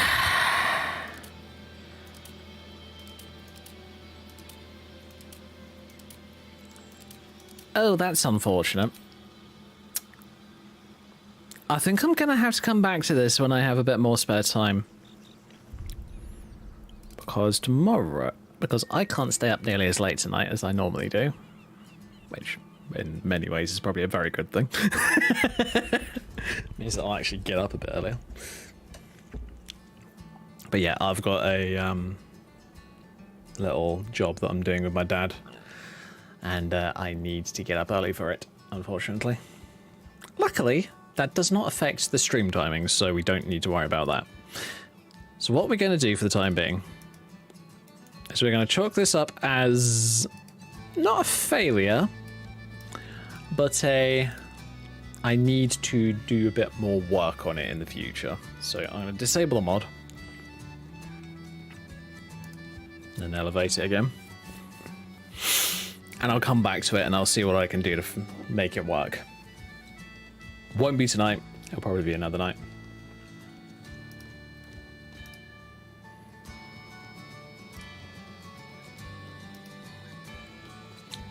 I gotta admit, I'm pretty sure it's a bit more, it's a lot more in depth than like the old Skyrim systems that I used to muck around with. Bearing in mind I used to like add in like clothing and that kind of stuff and not much else, so yeah.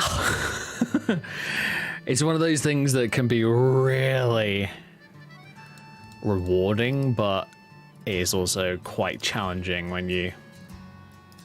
Ooh.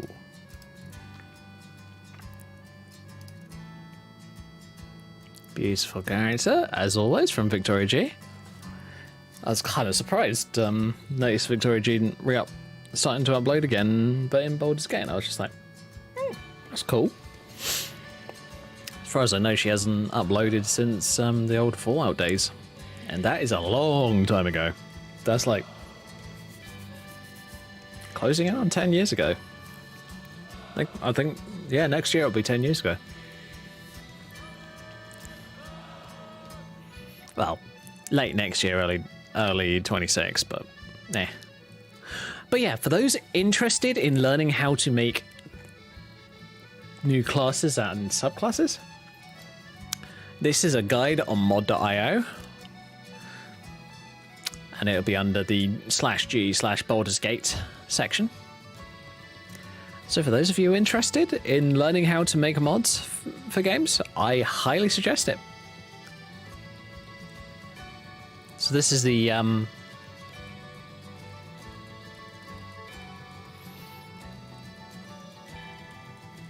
yeah, this is the entire system. Well, these are all the guides for the mods and learning how to set them all up for yourself and getting everything sorted.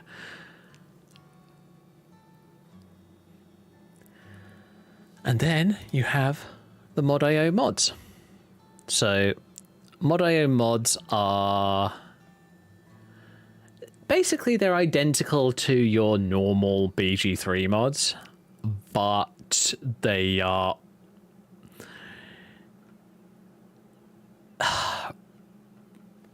I'd be willing to bet that if they're made pre-mod.io and the toolkit, they're probably made via text editors. So really simply in that case.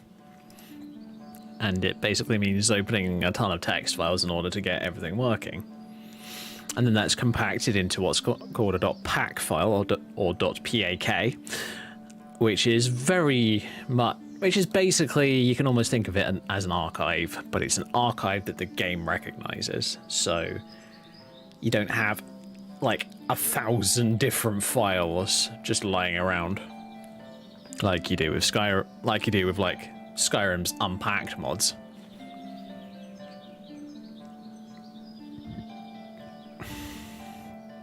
I gotta admit, there are definitely a fair number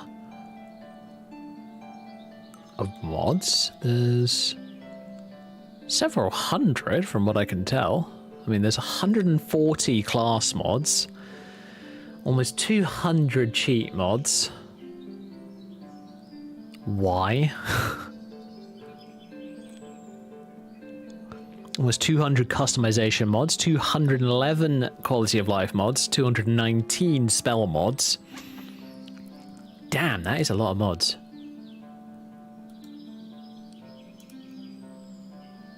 Ooh, someone's ported Faces of Faerun over. Very cool. And the adjustable party limit. So Faces of Faerun, for those who don't know, is basically a beautification mod. It just takes your normal BG3 character heads and adds... I believe that this one adds to them rather than replaces them. Don't quote me on that. But it adds to them and adds in a few extra faces. On this one, it looks like there's not many. Yeah, it does not replace any vanilla heads, so you don't need to worry about that.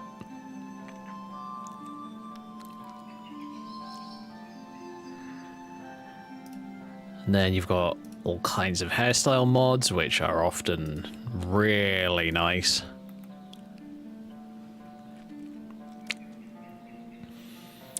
If you're less of an aesthetic person and more of a gameplay person, and you want to try out, say, someone's new mod, like someone's new class mod, for an example, Mystic class. Entirely separate mod, got its own orders, which is kind of interesting. Order of the Immortal, interesting, cool. Mystic class from Unearthed Arcana to Baldur's Gate 3. Unearthed Arcana, I believe, is a... I know that it's a D&D expansion, but I don't know which edition it is. So, a large amount of class mods, like new classes. If I go to other classes, are going to be additions from 5e, any of the additional packs, or even maybe homebrew classes, which have either been tested in like homebrew D&D games or are just classes that people felt would be interesting.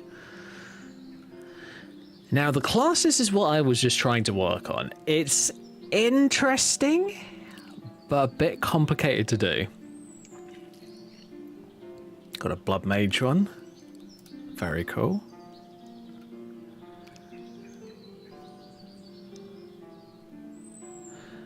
Gain the ability to regenerate health with bonus by killing your enemies and access to unique spells. Very cool. So this is a Blood Mage class. Got...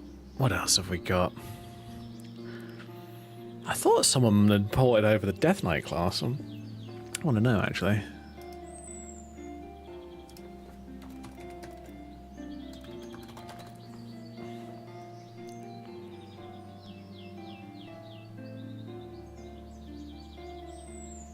No, doesn't look like it has been ported over. Fair enough, I don't blame them. There is a Death Knight class based on the World of Warcraft Death Knights, and the thing is, they're kind of powerful. If I'm brutally honest, they are very powerful. So if you're going to download mods, especially for classes, and you want them to be balanced, I would definitely look towards the 5e ports, like Artificer, maybe a Necromancy overhaul, that kind of stuff. Simply because you don't want them to be just brokenly overpowered from the start. Or at least, I wouldn't. Because here's the thing. Overpowered is fun for a short period of time. not forever. Oh wow, someone's got a beautiful looking jewelry mod. I like. I gotta admit, if it exists on the Nexus, I might grab it there. Icons, piercings, crystals. Interesting. Now, I'm a bit of a FUD when it comes to mods and BG3. I prefer to go over to the Nexus. That's my personal preference for modding websites.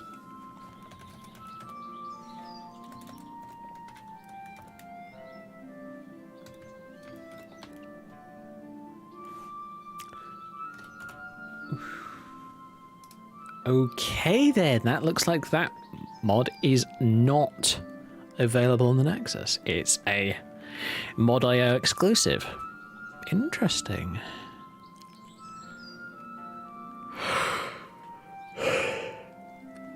I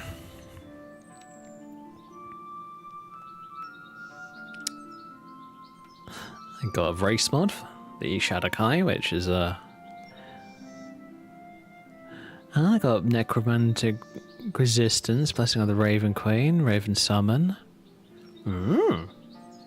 Interesting looking mod. Now, if I was going to use a mod, I must admit I'm more interested in race mods than class mods, personally. So for an example, let's go to races. And I'm just going to go for the other races, because here's the thing, I don't care about normal... Well, I like the normal races, and I do use them, obviously, you know. It's kind of a necessity if you're going to play this game. But every now and again I want to play around with something, like, for an example, Vampire Origin.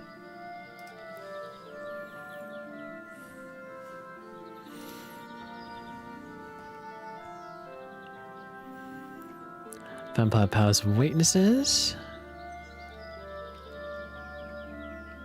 Oh yeah, that's an entirely clever. Summon a wolf companion. Control undead creature.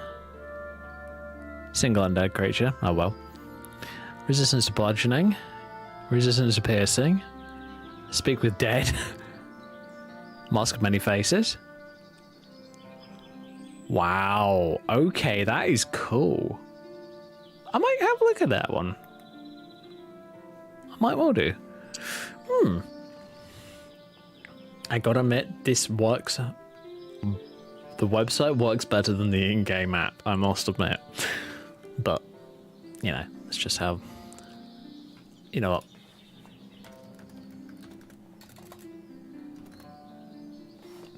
No Cambion mod yet. Okay, good. Gotta have some reason to play with Nexus mods. Nah, I'm joking. I'd tell you... Oh, now that I've got no...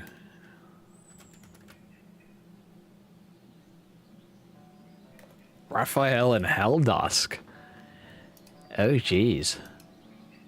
Alright. I hope that doesn't boost his AC to something ridiculous. Oh, God. Alright. I'm just going to do a quick...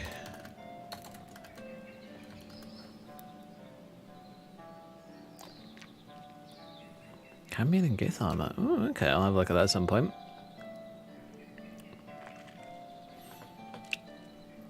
Half Demon Cambion, here we go.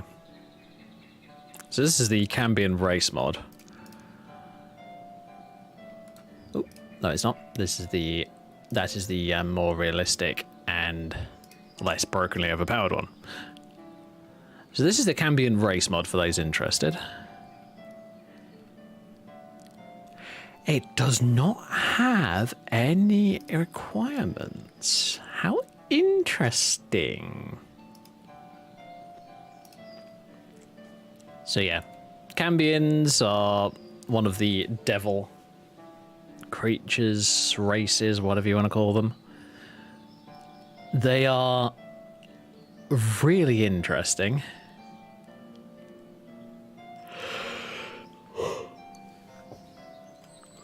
Oh wow, this looks different to the one that I tried out. This is a tiefling sub race. Faces the Damned, also known as Mask of Many Faces, but just built into the race. Cool. Interesting. And of course, people have made their own Cambion characters. Very cool.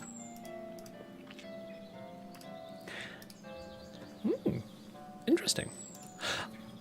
I do kind of want to make my own, maybe not Cambion, but definitely Tiefling character.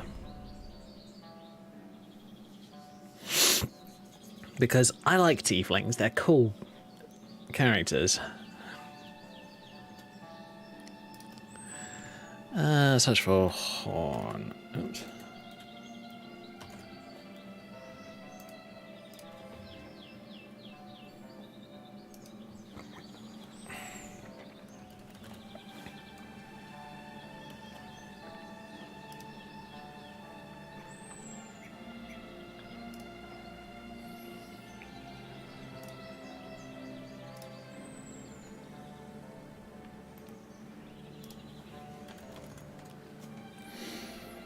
I remember that I had a horn mod on in the past for a Cambion, sorry, not Cambion,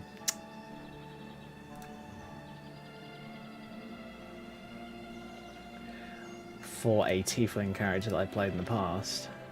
I'm just trying to find it at the moment.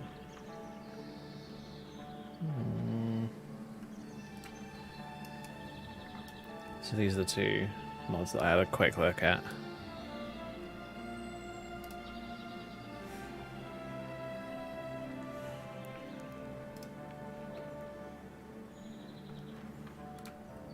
Horns of Plenty. Ah, I think these are the ones that I had. Or something similar.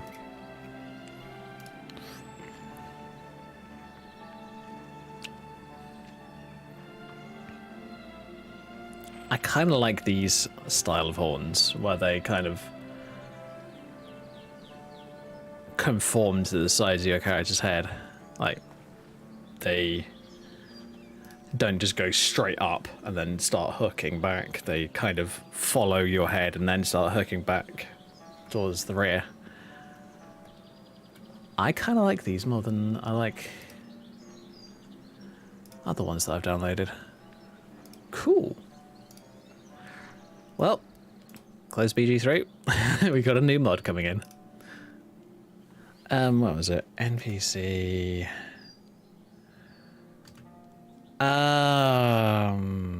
Oh, customization compendium, that's what it is. NPC options unlocker.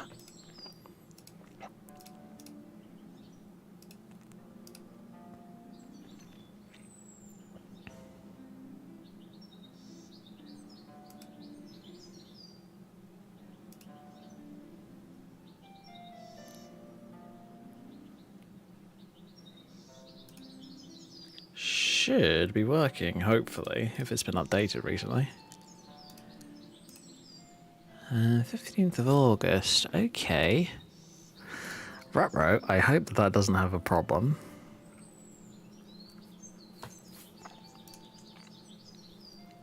Alright, let's see if this does anything.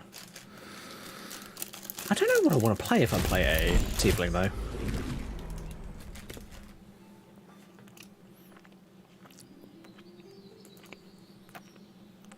Maybe a pyromancer or something? I have to think about it.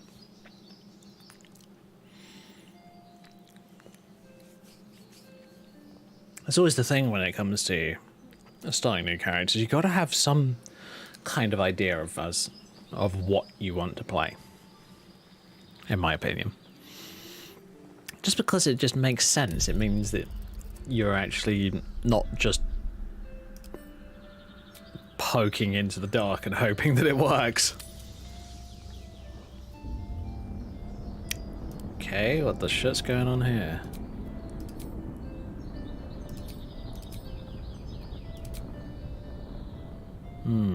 I don't think that this is going to work.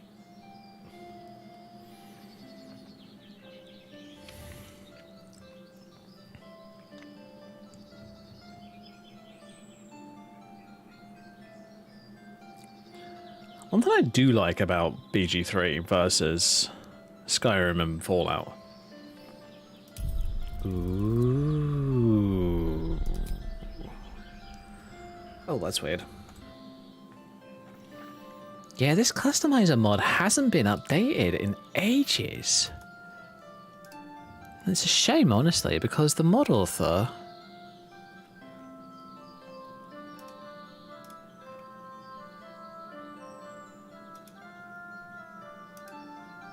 Yeah, abandoned mod.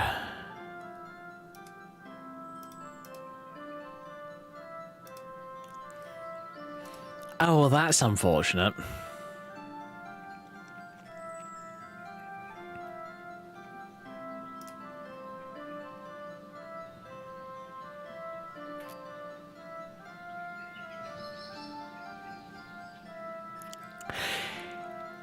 Oh boy, that sucks. Customizer's Compendium is no longer being updated. I'm a little sad about that, honestly.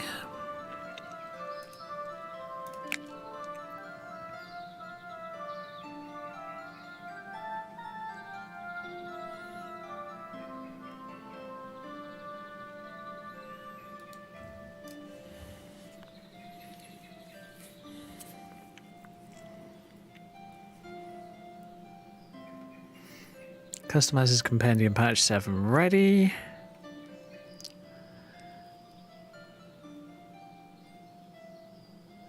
Unpacks the mod. First, remove the GUI changes to avoid type input pop-up bug. Then I excluded the patch 3 mod fixer as it's no longer required and stops the game from loading.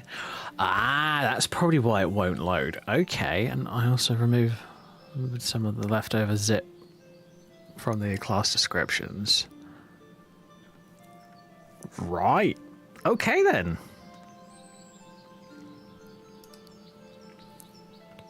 Let me grab that.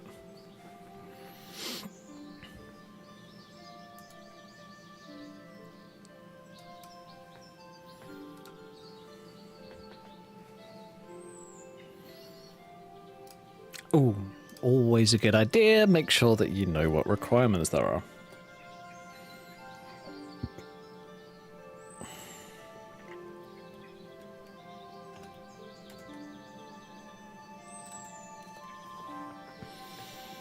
Yeah. It has no requirements. Great. Fantastic. Elevate the mod. And then we don't need to worry about it. Yay! We can actually use the old NPC-only tiefling horns. Good to know. But yeah, I think my next character is definitely going to be a tiefling. Because I like tieflings, they're fun.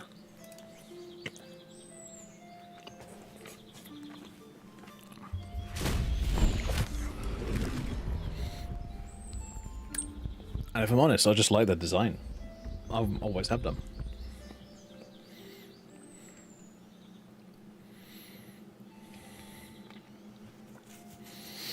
It's interesting how...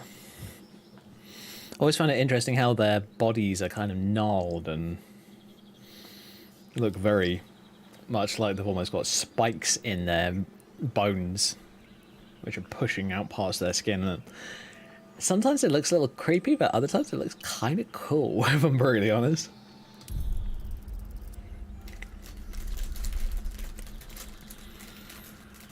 Alright.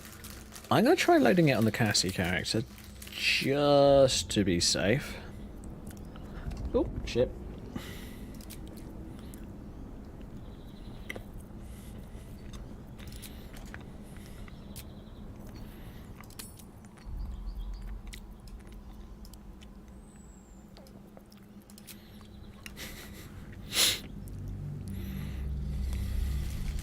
Don't know why it's doing that, but it is. Stupid thing.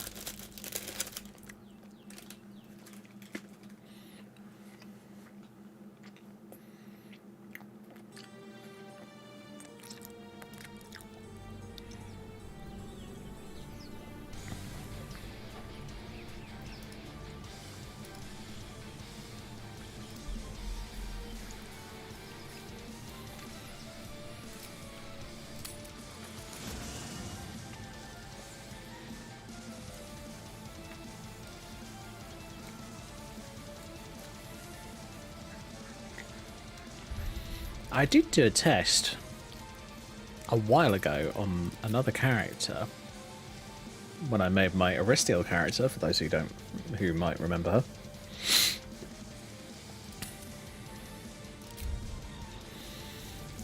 Yeah, I did this little bit of a test with the character to see whether or not this current mod that I've been using to reset my spec and all that lot would have any long-lasting issues if I changed my character's race. Bearing in mind, I kept the character name exactly the same. All I did is I changed the race.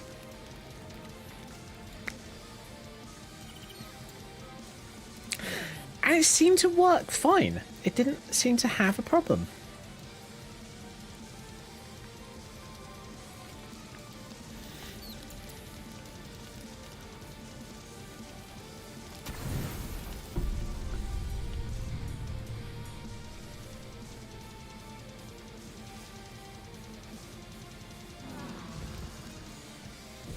Which I was genuinely surprised at. I was kind of like, cool. Seems that book on flumps was not all it appeared to be.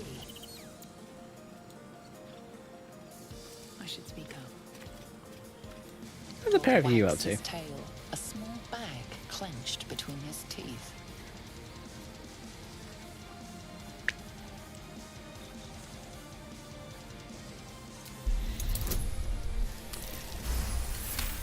"22 Wiz, of course."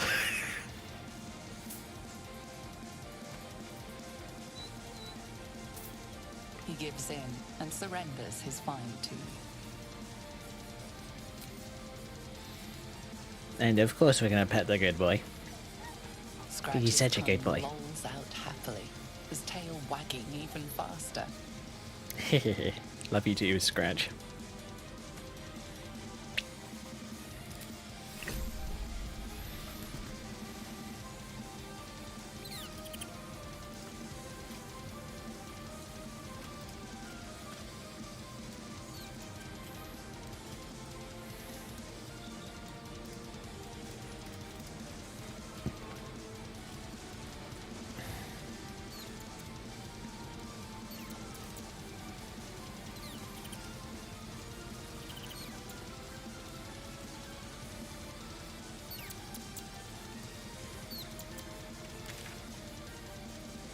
Alright, leave camp.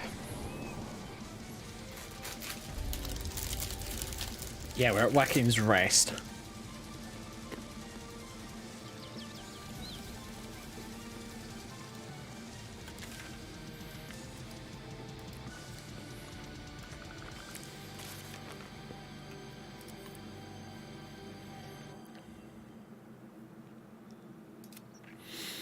Oh yeah, the Adamantine Forge. Do I want to go and do that?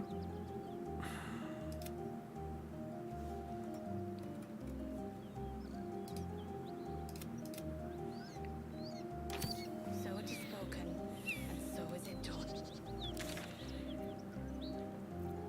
I guess that can do much harm to do it. Go and have a look. Fuck it, let's go and do it.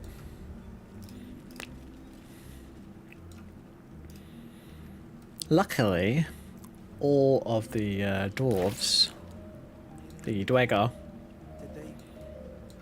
have left. Was over in a flash. They're at peace now. Praise our Lord. Could have been you. I can't bear to think about it. You don't need. Alright, cool. I'm going to move my companions over here.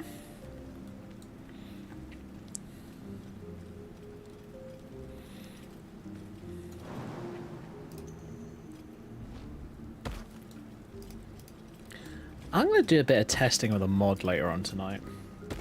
Might be on my own.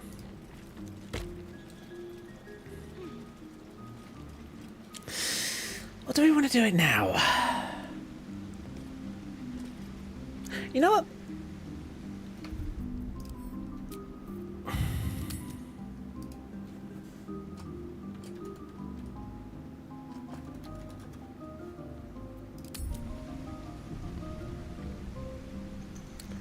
Let's save that. It's there. And I'm going to make that tiefling character so that I can use them to test a mod. Actually, wait a minute, I haven't got the mod installed, so I need to go and reinstall it. I really should use the mod manager just to test things.